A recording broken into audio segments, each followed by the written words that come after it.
কর্মজীবনের জন্য আপনি স্টার্টআপ হচ্ছেন, স্টার্ট করতেছেন। জব না অ্যাজ এ উদ্যোক্তা। তখন আপনাকে যেই গভর্নমেন্ট কি করবে? ফান্ড দিবে। আপনাকে কিছু অর্থ দিবে। কম খরচে মানে স্বল্প টাকায় আপনার একটা প্লেস দিবে, জায়গা দিবে। আপনাকে লোনের ব্যবস্থা করে দিতে পারে। আপনাকে কিছু আইসিটি উপাদান দিতে পারে। আপনাকে কিছু কাজের পরিসর দিতে পারে। এই যে গভর্নমেন্ট আপনাকে যে জিনিসটা প্রদান করবে, যে আপনাকে সহজ একটা মানে অল্প ভাড়ায় একটা জায়গার ব্যবস্থা করে দিবে, আপনার টাকার ব্যবস্থা করে দিবে, ফিন্যান্সিয়াল হেল্প করে দিবে। এই জিনিসগুলিকে বলতেছি আমরা ইনকিউবেশন সেন্টার। যে সেন্টার থেকে এই জিনিসগুলি প্রোভাইড করে থাকে। তারপর আমরা আসি ডিজিটাল শিক্ষা। ডিজিটাল শিক্ষার ক্ষেত্রে কি? আমরা দেখতে পারছি যে ডিজিটাল শিক্ষা হচ্ছে এই যে COVID-19 মহামারীর সময় আমরা দেখতে পাচ্ছি যে অনলাইনে আ শিক্ষা প্রসার মানে স্কুলে তো হইতো, স্কুলে সমস্যা ছিল ধরুন অনলাইনে ক্লাস এই জিনিসটা বেশি প্রসারিত হয়েছে এবং বাংলাদেশ অ্যাকচুয়ালি ওই যুগের যাত্রা হয়েছে। অনলাইন ক্লাসের যুগের যাত্রাই করেছে। COVID-19 শিখিয়ে গিয়েছে যে কিভাবে ঘরে বসে আমরা অনলাইনে ক্লাস করতে পারি সেই জিনিসটা। সেটা হচ্ছে COVID-19 মহামারীর সময় অনলাইনে শিক্ষা প্রসার ঘটে সরকারি ও বেসরকারি উদ্যোগে বিভিন্ন প্ল্যাটফর্মে তৈরি করা হয়েছে যেমন মুক্তপাঠ, বাংলাদেশ ওপেন ইউনিভার্সিটি এবং অন্যান্য অনলাইন কোর্স। তো এই মুক্তপাঠটা পরবর্তীতে আসছে কিন্তু বাংলাদেশ ওপেন ইউনিভার্সিটি এটা আগে থেকেই ছিল এবং বিটিভিতে সে বিভিন্ন ক্লাসগুলি করাতেও আমরা দেখতে পারছিলাম। অনলাইন বিটিভির মধ্যে টিভির মাধ্যমে। তবে এখন দেখা যাচ্ছে যে ইন্টারনেট ফ্যাসিলিটি ইউজ করে তখন তো বিটিভি ছিল আমাদের টেলিভিশনের মাধ্যমে সেটা প্রচার করত। কিন্তু এখন দেখছি ইন্টারনেটের মাধ্যমে লাইভ ক্লাসগুলি আমরা করতে পারতেছি, দেখতে পারছি এই ক্লাসগুলি আমরা দেখছি ডিজিটাল শিক্ষা ব্যবস্থার মাধ্যমে। সাইবার সুরক্ষা। ডিজিটালাইজেশনের সাথে, সাথে সাইবার সুরক্ষা একটি বড় চ্যালেঞ্জ হয়ে দাঁড়িয়েছে। সরকার সাইবার সুরক্ষা নীতি প্রণয়ন করেছে এবং সাইবার ক্রাইম সম্পর্কিত আইন জোরদার করেছে। তবে সাইবার সুরক্ষার জন্য সবচেয়ে বেশি দরকার ছিল আমাদের এই এর উপরে জনসাধারণের ওপেন ট্রেনিং দেওয়া দরকার ছিল যে অ্যাকচুয়ালি কোন জিনিসটার ঝুঁকি কোথায় অ্যাক্সেস করা যাবে, কোথায় যাবে না, আমার কি সংরক্ষণ করতে হবে, কি তথ্য আমি মানুষ চাইলে দিব, কি তথ্য আমি মানুষ চাইলে দিব না। বা কোন জায়গায় আমি প্রবেশ করতে পারি, কোন জায়গায় প্রবেশ করা ঠিক না। এই জিনিসগুলি সম্পর্কে জনসচেতনতা খুবই অভাব। মানুষ অ্যাকচুয়ালি অনেক সময় অনেক ফাঁদে পা দিয়ে ফেলে। এই কারণে বিভিন্ন ধরনের আ প্রবলেমে ভুগে থাকে। এতে করে দেখা যাচ্ছে মানুষের বিভিন্ন ধরনের ক্ষতি সাধিত হয়। বা অনেকে কাজ করতে গিয়ে দেখা যাচ্ছে একটা পেজ সে অনেক কষ্টে ডেভেলপ করেছে বা একটা বিজনেস করার জন্য একটা Facebook পেজ বা YouTube চ্যানেল করছে তার এগুলো সব হারিয়ে ফেলতেছে, নষ্ট হয়ে যাচ্ছে। এই সময় তার সচেতনতার অভাব বিভিন্ন সময় লোভে পড়ে যাচ্ছে বা সতর্ক থাকতে পারতেছে না, বুঝতে পারতেছে না অ্যাকচুয়ালি কি করা উচিত, কি করবে না। সেই সুরক্ষাটা কিভাবে হবে? আগে দরকার হয়েছে মানুষকে এই ব্যাপারে জ্ঞান অর্জন করা যে কোথায় কি করব না করব। শুধু নীতিমালা করলে তো হবে না। যেমন নীতিমালা প্রণয়ন করেছে এবং সাইবার ক্রাইম সম্পর্কিত আইন জোরদার করেছে। আইনই স্ট্রং করা হইছে। আ তো এখানে আমি দেখতে পারলাম যে বাংলাদেশের তথ্য যোগাযোগ প্রযুক্তির নীতি পরিকল্পনা এবং বর্তমান অবস্থা নিয়ে। যে নীতি পরিকল্পনাগুলি ছিল কি আর বর্তমান অবস্থাতে কি আছে। তো বেসরকারি ও সরকারি খাতে তথ্য যোগাযোগ প্রযুক্তি ব্যবহারের পরিধি এবং বর্তমান পরিস্থিতি। এর পরিধি কি এবং বর্তমান পরিস্থিতি কি? বাংলাদেশের তথ্য যোগাযোগ প্রযুক্তির আইসিটি এর ব্যবহারে সরকারি ও বেসরকারি উভয় খাতে উল্লেখযোগ্য হারে বৃদ্ধি পেয়েছে। নিচে উভয় খাতের আইসিটি ব্যবহারের পরিধি এবং বর্তমান পরিস্থিতি নিয়ে আলোচনা করা হলো। ঠিক আছে? তাহলে সরকারি খাতের আইসিটি ব্যবহার ১ম দেখি। ই-গভার্নেন্স, ডিজিটাল শিক্ষা, স্বাস্থ্যসেবা, সাইবার সুরক্ষা। এই জিনিসগুলির ভিতরে আমরা ই-গভার্নেন্স গুলি দেখেছি। আর ই-গভার্নেন্স সম্পর্কে কি করে থাকে সেই জিনিসগুলি আমরা একটু এখানে শর্ট একটু বলি। আগে যেটা বলেছিলাম ই-গভার্নেন্স একই জিনিস আসছে এখানে। কারণ এখানে ভাগ করা হয়েছে জাস্ট সরকারি আর বেসরকারি ক্ষেত্রগুলিকে। যেমন সরকারি সেবাগুলি ডিজিটাল প্ল্যাটফর্মে নিয়ে আসা হয়েছে যেমন ই-নথি, ই-ট্রেন্ডিং, অনলাইন ট্যাক্স প্রদান, অনলাইনের ভোটার নিবন্ধন। তো ইউনিয়ন ডিজিটাল পরিশোধ সেন্টার ইউজ করা হইছে যে এবং এই যে এখন জন্ম নিবন্ধন ও পাসপোর্টের আবেদন বিভিন্ন সরকারি ফর্মে পূরণের সুবিধা রয়েছে। আর ডিজিটাল শিক্ষার ক্ষেত্রে যে জিনিস একই কথা হচ্ছে কি জাস্ট ঘুরিয়ে লেখা হয়েছে COVID-19 এর মহামারীর সময় অনলাইনে শিক্ষা প্রসার করা হয়েছে সরকারি উদ্যোগে মুক্তপাঠ এবং বাংলাদেশের ওপেন ইউনিভার্সিটির মধ্যে প্ল্যাটফর্ম তৈরি করা হয়েছে। তবে স্কুল, কলেজ পর্যায়ে ডিজিটাল কনটেন্ট এবং অনলাইনে ক্লাসের ব্যবস্থা করা হয়েছে। এটা হচ্ছে ডিজিটাল শিক্ষা। আর স্বাস্থ্যসেবার ক্ষেত্রে হচ্ছে টেলিমেডিসিন সেবার মাধ্যমে কি দূরবর্তীতে হ্যাঁ, এই জিনিসটা ভালো একটা কাজ হয়েছে। যেমন টেলিমেডিসিন সেবা দূরবর্তী এলাকা থেকে স্বাস্থ্যসেবা প্রদান করা হয়েছে। অনলাইনে ডাক্তারদের অ্যাপয়েন্টমেন্ট এবং ই-প্রেসক্রিপশন এর ব্যবস্থা চালু হয়েছে। এছাড়াও যেমন মনে করেন যে বিভিন্ন ধরনের বাচ্চাদের সরকার একটা চালু করেছিল শিশু বাতায়ন নামে মেবি। একটা স্বাস্থ্যসেবা চালু করেছিল বা স্বাস্থ্য বাতায়ন এরকম। এখন কার্যকর আছে কিনা আমি জানি না। তবে এরকম চালু করেছিল সেটার ক্ষেত্রে দেখা যায় যে মা একটা বাসায় একটা বাবু আছে, সে একটু অসুস্থ হয়ে পড়ছে। তখন আপনি যদি সে ফোন দেন সে রাত্রে ১টা, ২টা, ৩টা যখনই তখন দেখা যাচ্ছে আমাদের ডাক্তার কাছে ইমার্জেন্সি যাওয়া সম্ভব হচ্ছে না, হাসপাতালে যাওয়া ওই অবস্থায় যে ফোন দিয়ে আমি সার্ভিসটা পেতে পারছি। তাছাড়া ধরুন গ্রামীণ ফোনের একটা সার্ভিস ছিল, বাংলালিংকের সার্ভিস ছিল। এরকম বিভিন্ন বেসরকারি পর্যায়ে আমরা বিভিন্ন ধরনের সার্ভিস দেখেছিলাম, যেটা আসলেই খুবই কার্যকরী ছিল। সাইবার সুরক্ষা, সরকারি সেবা সুরক্ষার নীতিমালা প্রণয়ন করেছে এবং সাইবার ক্রাইমের সম্পর্কিত আইন জোরদার করেছে বাংলাদেশের কম্পিউটার ইনসিডেন্ট রেসপন্স টিম, বিডিসার্ট নামে পরিচিত। গঠন করা হয়েছে সাইবার হামলা মোকাবেলার জন্য। যেটা কিনা আ না আমার হাসি লাগছে এজন্য যে যেইটা গঠন করা হয়েছে সেই সাইবার হামলা মোকাবেলা করার জন্য সেটা আর শক্তি বেসরকারি যে নরমাল স্টুডেন্টের চাইতেও এটা দুর্বল ছিল। বেসরকারি খাতে আইসিটির ব্যবহার। বেসরকারি খাতে আইসিটি কিভাবে হচ্ছে ব্যাংকিং ও ফিন্যান্স, ব্যাংকিং খাতের ভিতরে খুবই স্ট্রংলি বাংলাদেশের পরিবর্তন দেখা গেছে ব্যাংকিং খাতে, ব্যাংকিং এবং ফিন্যান্স খাতে। যেমন হচ্ছে মোবাইল ব্যাংকিং এবং এজেন্ট ব্যাংকিং এর আর্থিক সেবার গ্রামীণ এলাকায় পৌঁছে গিয়েছে। যেমন বিকাশ, নগদ, রকেট এবং অন্যান্য যে ব্যাংকিং খাত চমকপ্রদভাবে একদম মোবাইল ব্যাংকিং সাপোর্টটা বাংলাদেশে খুবই স্ট্রংলি সেটা সম্প্রসার হয়েছে এবং এলাকা টু এলাকা চলে গেছে। একদম বাংলাদেশের প্রত্যন্ত এলাকাতে শুরু করে একদম শহর তো আছেই। সব জায়গার ভিতরে এটা ছড়িয়ে পড়েছে। অনলাইন ব্যাংকিং এবং ডিজিটাল ওয়ালেটের ব্যবহার বৃদ্ধি পেয়েছে প্রচুর পরিমাণে। ই-কমার্স এবং ই-কমার্স প্ল্যাটফর্মটাও বাংলাদেশে প্রচুর বৃদ্ধি পেয়েছে আগের তুলনায় এবং যেমন ই-কমার্স প্ল্যাটফর্মে যেমন দারাজ, ইভেলি এবং প্রেক্ষণ বাংলাদেশের দ্রুত বিকাশ হয়েছে এবং অনলাইন পণ্য ক্রয় বিক্রয় এবং ডেলিভারি সেবা চাহিদা বৃদ্ধি পেয়েছে। প্রচুর পরিমাণে বৃদ্ধি পেয়েছে ফ্রিল্যান্সিং এবং আউটসোর্সিং। এটা তো এই কথা আর বলার কিছু নেই। অনেক বলেছি স্টার্টআপ একই জিনিস স্টার্টআপ উদ্ভাবন, টেলিকমিউনিকেশন। হ্যাঁ, বাংলাদেশ যেটা হচ্ছে কি আগে 2G তারপর 3G তারপরে 4G এখন 5G এই চালু হতে যাচ্ছে। তো 5G চালু হইতে একটু সময় লাগবে কারণ টোটাল ইনফ্রাস্ট্রাকচার চেঞ্জ না হলে তো সেটা সম্ভব না। মোবাইল অপারেটর 4G নেটওয়ার্কের সম্প্রসারণ এবং সাশ্রয়ী মূল্যে ইন্টারনেটের সেবা প্রদান করেছে। ফাইবার অপটিক্সে কেবল নেটওয়ার্কের মাধ্যমে উচ্চ গতির ইন্টারনেট সুবিধা শহর গ্রামীণ এলাকায় পৌঁছে দেওয়া হয়েছে। বর্তমান পরিস্থিতি এখন কি অবস্থা? ইন্টারনেট ব্যবহারকারী বাংলাদেশে ইন্টারনেট ব্যবহারকারীর সংখ্যা দ্রুত বৃদ্ধি পেয়েছে। মোবাইল ফোনের ব্যবহারে ইন্টারনেটের ব্যবহার হার সবচেয়ে বেশি। এটা একই কথাগুলো এই জিনিসগুলি আর বলার দরকার নাই।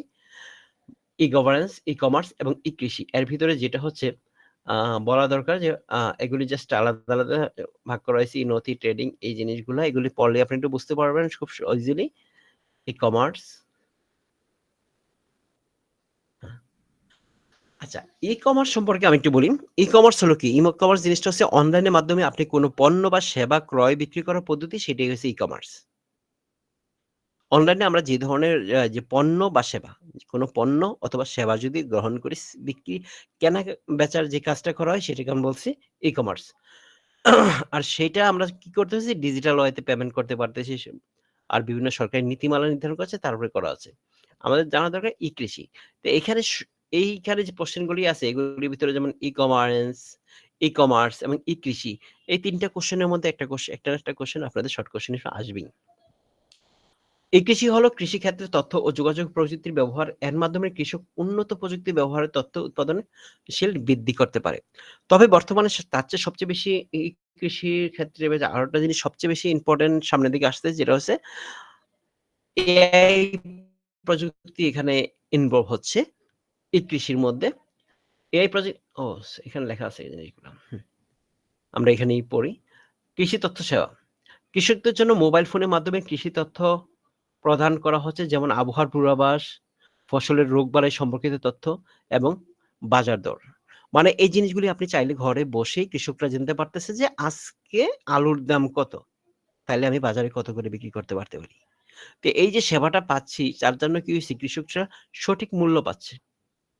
আবহাওয়ার পূর্বাভাসগুলি পাচ্ছে, তাইলে সে কি ব্যবস্থা নিবে? যে আবহাওয়ার পূর্বাভাসে জানলো যে সামনে আগামীকাল কয়েকদিন বৃষ্টি হওয়ার সম্ভাবনা আছে। তাইলে কৃষক কি করতে পারে?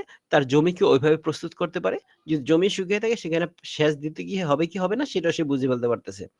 ডিজিটাল কৃষি প্ল্যাটফর্ম বিভিন্ন মোবাইল অ্যাপস এবং ওয়েবসাইট পোর্টালের মাধ্যমে কৃষকরা কৃষি সংক্রান্ত তথ্য পরামর্শ পাচ্ছে।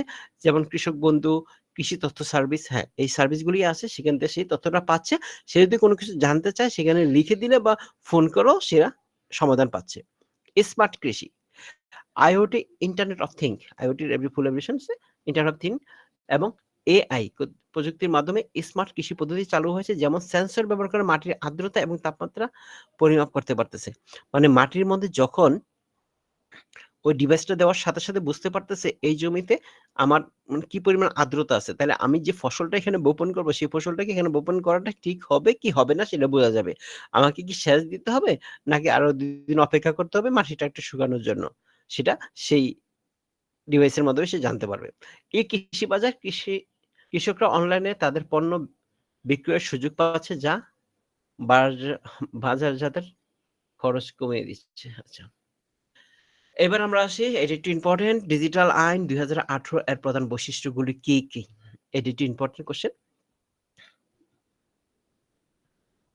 সাইবার অপরাধের সংখ্যা ও শাস্তি, ডিজিটাল মাধ্যমে অপপ্রচার ও মিথ্যা তথ্য প্রকাশ, ব্যক্তিগত গোপনীয়তা ও ডেটা সুরক্ষা, সাইবার সন্ত্রাসবাদ, ডিজিটাল মাধ্যমে ধর্মীয় অনুভূতি আঘাত, ডিজিটাল মাধ্যমে রাষ্ট্রীয় নিরাপত্তা হুমকি, সাইবার ট্রাইব্যুনাল, তদন্ত ও জব্দ করার ক্ষমতা, ডিজিটাল মাধ্যমে শিশুর পর্নোগ্রাফি, শিশু বাদ দিয়ে ফুল পর্নোগ্রাফি হলে ভালো হইতো, সাইবার অপরাধ প্রতিরোধ ও সচেতনতা, সমালোচনা ও চ্যালেঞ্জ। আচ্ছা, এই জিনিসগুলি হচ্ছে গিয়ে আমাদের বাংলাদেশের ২০১৮ সালের প্রধান, প্রধান যে বৈশিষ্ট্যগুলা, এছাড়াও আরো অনেক ছিল।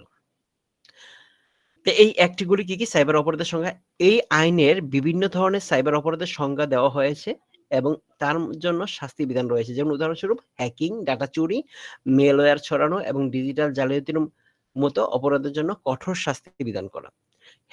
হ্যাকিং মানে আমরা কি বুঝি? আরেকজনের তথ্যকে আমি চুরি করে নিয়ে আসাকে, অথবা মানে যখন একটা ওয়েবসাইট আছে, মনে করেন একটা ওয়েবসাইট আছে, ওয়েবসাইটে আপনি অনধিকার চর্চা করে ওখানে প্রবেশ করলেন, প্রবেশ করলে সেখানে ডাটা নষ্ট করলেন বা ডাটা নিয়ে আসলেন বা আপনার এখানে কিছু মনের মতো কিছু লিখে দিলেন। এই যে চেঞ্জিংটা, এটাকে আমরা বলছি হ্যাকিং। ডাটা চুরি যদি কোনো সার্ভার বা কোথাও থেকে যদি কোনো কম্পিউটারে যদি ডাটাকে চুরি করে নিয়ে নেওয়া হয়, মানে অনধিকার চর্চার মাধ্যমে, তাহলে এটাকে বলছি ডাটা চুরি। আর মেলওয়্যারটা হচ্ছে গিয়ে এক ধরনের সফটওয়্যার। মেলওয়্যার হচ্ছে এক ধরনের খারাপ সফটওয়্যার, যার মাধ্যমে কম্পিউটারে প্রবেশ করিয়ে তার কম্পিউটারে বিভিন্ন সফটওয়্যার এবং অ্যাপ্লিকেশন এবং ডাটার ক্ষতি সাধন করা বা ওইখান থেকে ডাটাকে নিয়ে আসা, অথবা তার কম্পিউটারকে সবার মাঝে কম্প্রোমাইজ করে দেওয়া, মানে ওই ডিভাইসকে কম্প্রোমাইজ করে দেওয়া, যে তার পাসওয়ার্ড-টাসওয়ার্ড সব সবার কাছে ছড়িয়ে দিল। এই হচ্ছে মেলওয়্যারের কাজ। এবং ডিজিটাল জালিয়াতির মতো অপরাধের জন্য কঠোর শাস্তির বিধান রয়েছে। ডিজিটাল মাধ্যমে অপপ্রচার ও মিথ্যা তথ্য প্রকাশ। আমরা দেখতে পাচ্ছি যে এখনো দেখতে পাই, আগেও দেখতে পাইছি যে ডিজিটাল প্ল্যাটফর্ম ইউজ করে, যেমন মাল্টিমিডিয়া প্ল্যাটফর্ম, মানে যেগুলো আছে হ্যাঁ, মাল্টিমিডিয়া প্ল্যাটফর্ম অথবা সোশ্যাল মিডিয়া প্ল্যাটফর্ম ইউজ করে বিভিন্ন ধরনের মিথ্যা তথ্য প্রচুর পরিমাণে অনলাইনে প্রকাশ পাচ্ছে। এখনো পাচ্ছে, আগেও পাইত। এই আইনে ডিজিটাল মাধ্যমে অপপ্রচার, মিথ্যা তথ্য প্রকাশ ও মানহানিকর তথ্য ছড়ানোর জন্য শাস্তি বিধান রয়েছে। বিশেষ করে সামাজিক যোগাযোগের মাধ্যমে এবং অনলাইন প্ল্যাটফর্মে মিথ্যা তথ্য ছড়ানো এবং অপপ্রচার কঠোরভাবে নিষিদ্ধ। ব্যক্তিগত গোপনীয়তা ও ডেটা সুরক্ষা। আইনের ব্যক্তিগত গোপনীয়তা এবং ডাটা সুরক্ষার উপর বিশেষ গুরুত্ব দেওয়া হয়েছে। ব্যক্তিগত তথ্য চুরি ও অনুমোদিত ব্যবহার ও প্রকাশের জন্য শাস্তি বিধান রয়েছে। মানে এক্ষেত্রে কি ব্যক্তিগত গোপনীয়তা ও ডাটা সুরক্ষা মানে হচ্ছে কোনো ব্যক্তির ব্যক্তিগত যে বিভিন্ন ধরনের তথ্য থাকতে পারে, বিভিন্ন ধরনের অডিও, ভিডিও, বিভিন্ন ধরনের যা থাকতে পারে সেটাকে প্রকাশ করে দেওয়া, অথবা চুরি করে অনুমোদিতভাবে সেটাকে চুরি করে যাওয়া, এগুলি হচ্ছে আইনত শাস্তিযোগ্য অপরাধ, সেটা বিধান করা হয়েছে। সাইবার সন্ত্রাসবাদ এবং ডিজিটাল মাধ্যমে সন্ত্রাসী কার্যক্রম পরিচালনা করার জন্য কঠিন শাস্তি বিধান রয়েছে। সাইবার সন্ত্রাসবাদে জড়িত থাকলে সর্বোচ্চ শাস্তি হিসেবে যাবজ্জীবন কারাদণ্ডের বিধান রয়েছে। তবে বাংলাদেশে এই সাইবার সন্ত্রাসবাদ বা এর ভিতরকার খুবই খারাপ আমরা দেখতে পাইছি যে মন গড়া কাজ করেছে। কারো উপরে ব্লেম দিয়ে দিয়েছে যে সাইবার অপরাধ করেছে, তখন তাকে যাবজ্জীবন কারাদণ্ড দিতে পারতেছিল। ডিজিটাল মাধ্যমে ধর্মীয় অনুভূতিতে আঘাত হানা। এই আইনে ডিজিটাল মাধ্যমে ধর্মীয় অনুভূতিতে আঘাতে দেওয়া এবং ধর্মীয় বিদ্বেষ ছড়ানোর জন্য শাস্তি বিধান রয়েছে। যেমন মনে করেন যে বিভিন্ন ধর্মের, যেমন আমরা যারা ইসলাম ধর্ম আছি তাদের যদি বিভিন্ন ধরনের সেনসিটিভ প্লেস আছে, কোরআন, নবীজি, সৃষ্টিকর্তা বা তার ধর্ম নিয়ে, একটা ধর্মের যেকোনো এক্টিভিটিস নিয়ে যদি কথা বলা হয়, তাহলে তাদের কি ধর্মীয় অনুভূতিতে আঘাত হানবে? বা অন্য ধর্ম যারা আছে, হিন্দু ধর্ম, বৌদ্ধ, খ্রিস্টান তাদের যদি আ যাদেরকে তারা মান্য করে তাদের নিয়ে যদি কুরুচি সম্পূর্ণ কোনো কথা বা বিভিন্ন ধরনের মন্তব্য করা হয় তাহলেও সেটা তাদের মানে কষ্ট পাওয়ার ব্যাপার। তো এইসব ক্ষেত্রে এইসব অনুভূতিতে আঘাত হানা সর্বোচ্চ ১০ বছরের জন্য কারাদণ্ড বিধান করা হয়েছে। ডিজিটাল মাধ্যমে রাষ্ট্রীয় নিরাপত্তার হুমকি। ডিজিটাল মাধ্যমে রাষ্ট্রীয় নিরাপত্তার হুমকি সৃষ্টি করা এবং রাষ্ট্রীয় গোপন তথ্য চুরি করার জন্য কঠোর শাস্তি বিধান করা হয়েছে। রাষ্ট্রীয় নিরাপত্তার হুমকি সৃষ্টি করলে সর্বোচ্চ শাস্তি হিসেবে যাবজ্জীবন কারাদণ্ড বিধান করা হয়েছে। সাইবার ট্রাইব্যুনাল এই আইনের অধীনে সাইবার অপরাধের বিচার জন্য বিশেষ সাইবার ট্রাইব্যুনাল গঠনের বিধান রয়েছে। সাইবার ট্রাইব্যুনালের দ্রুত বিচার নিশ্চিত করার জন্য বিশেষ ব্যবস্থা রয়েছে। সাইবার ট্রাইব্যুনালে তদন্ত ও জব্দ করার ক্ষমতা। আইনের ডিজিটাল অপরাধের তদন্তের জন্য পুলিশ এবং অন্যান্য আইন প্রয়োগকারী সংস্থাকে বিশেষ করে ক্ষমতা দেওয়া হয়েছে। অপরাধ সংক্রান্ত ডিজিটাল ডিভাইস এবং ডেটা জব্দ করার ক্ষমতা করা হয়েছে। ডিজিটাল মাধ্যমে শিশু পর্নোগ্রাফি, এখানে শিশু পর্নোগ্রাফিটাই আমার কাছে একটু দ্বন্দ্ব লাগছে। এই জিনিসটা আমার ভালো হয় নাই। এখানে ডিজিটাল মাধ্যমে পর্নোগ্রাফি বলা উচিত ছিল। এই আইনে ডিজিটাল মাধ্যমে পর্নোগ্রাফি তৈরি, প্রকাশ এবং বিতরণ কঠোরভাবে নিষেধ করা হয়েছে। শিশু পর্নোগ্রাফির সাথে জড়িত থাকলে কঠোর শাস্তি বিধান রয়েছে। শিশু পর্নোগ্রাফি থাকলে তো কঠিন শাস্তি হবেই। মানে অ্যাকচুয়ালি আমাদের যে কালচার, আমাদের এই কান্ট্রির এই ক্ষেত্রে আমাদের টোটাল পর্নোগ্রাফি 100% নিষিদ্ধ করা উচিত ছিল এবং কঠিন শাস্তি ব্যবস্থা করা প্রয়োজন ছিল। সেটাকে একটা পার্শিয়াল ভাবে নিয়ে গেছে। সাইবার অপরাধের প্রতিরোধ ও সচেতনতা। আইনে সাইবার অপরাধের প্রতিরোধ এবং সচেতনতা বৃদ্ধির জন্য বিভিন্ন উদ্যোগ নেওয়ার বিধান রয়েছে। সরকার এবং বেসরকারি সংস্থাগুলির মাধ্যমে সাইবার অপরাধ সম্পর্কিত প্রশিক্ষণ ও সচেতনতা কর্মসূচি চালানোর বিধান রয়েছে। কিন্তু বিধান রয়েছে কিন্তু সেটা বিধান কার্যকরীভাবে পালিত হয় নাই। এটাই হচ্ছে সমস্যা। সমালোচনা ও চ্যালেঞ্জ। মানে এইসব জিনিসগুলি নিয়ে কি সমালোচনা হইছে যে এই আইনগুলি যে করা হইছে, মানে যে সাইবার অপরাধের প্রতিরোধ এবং সচেতনতার ডিজিটাল মাধ্যমে শিশু পর্নোগ্রাফি তদন্ত জব্দ করার ক্ষমতা, সাইবার ট্রাইব্যুনাল, ডিজিটাল মাধ্যমে রাষ্ট্রীয় নিরাপত্তা হুমকি, ডিজিটাল মাধ্যমে ধর্মীয় অনুভূতি আঘাত, সাইবার সন্ত্রাস, ব্যক্তিগত গোপনীয়তা ও ডেটা সুরক্ষা, ডিজিটাল মাধ্যমে অপপ্রচার ও মিথ্যা তথ্য প্রকাশ, সাইবার ও অপরাধের সংখ্যা ও শাস্তি। এই যে আইন এগুলো যে তৈরি করা হয়েছে, আইন প্রণয়ন করা হয়েছে, এর মধ্যে কি সমালোচনা চ্যালেঞ্জগুলো দেখা গেছে। মত প্রকাশের স্বাধীনতা। এই আইন দিয়ে কিছু সমালোচনা রয়েছে। বিশেষ করে মত প্রকাশের স্বাধীনতা নিয়ে উদ্বেগ প্রকাশ করা হয়েছে। কিছু ক্ষেত্রে এই আইনকে মত প্রকাশের স্বাধীনতা হ্রাস করার হাতিয়ার হিসেবে ব্যবহার করার সংখ্যা রয়েছে না হয়েছে। আমরা বিগত সময়ে দেখা গেছে যে আমরা ফোনে কথা গেলেও হিসাব করে কথা বলতে হইতো। আমাদের অনলাইনে Facebook বা এসএমএস মার্কেটিং এ আ সোশ্যাল মিডিয়া মার্কেটিং এ YouTube বা Facebook বলে আমাদের একটা লিখা লিখতে গেলেও চিন্তা করে বলতে হইছে। একটা জিনিস শেয়ার করতে গেলেও আমাকে অনেক চিন্তা করতে হইছে। মানে এই আইনের কারণে আমরা আটকা পড়ে গিয়েছিলাম। মনে হচ্ছে যে অজানা এক ভেরি পড়ানো ছিল। দুর্নীতি ও অপব্যবহার, সরকারের এই যে আইনের অপব্যবহার এবং দুর্নীতির সম্ভাবনা নিয়েও উদ্বেগ রয়েছে। এটা ছিল আমাদের ফার্স্ট চ্যাপ্টার এইসব নিয়ে কথাবার্তা ছিল। এখন আমরা আসি আমাদের এগুলি আপনার পড়লে একটু বুঝবেন। আর এখানে লাস্টে যেটা আছে এটা বেশি ইম্পোর্টেন্ট। ২০১৮ এর প্রধান বৈশিষ্ট্যগুলা। আর এখানে সংজ্ঞার জন্য বিশেষ করে ই-গভার্নেন্স, ই-কমার্স এবং ই-কৃষি এই ৩ টা সংজ্ঞা বেশি ইম্পোর্টেন্ট। এখন আমরা আসি মূল পড়ায়।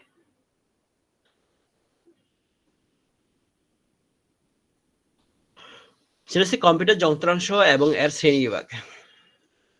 কম্পিউটারের মধ্যে যেসব যন্ত্রাংশগুলি থাকে, এই যন্ত্রাংশগুলিকে বিভিন্ন শ্রেণীতে ভাগ করা হয়েছে। সেই শ্রেণীতে গুলি হচ্ছে কি input device, processing unit, memory ও storage device, output device, networking এবং অন্যান্য ডিভাইস। তো আমরা যে গত আ বৃহস্পতিবার না বুধবার দিন একটা ক্লাস হয়েছিল কম্পিউটার ফান্ডামেন্টাল।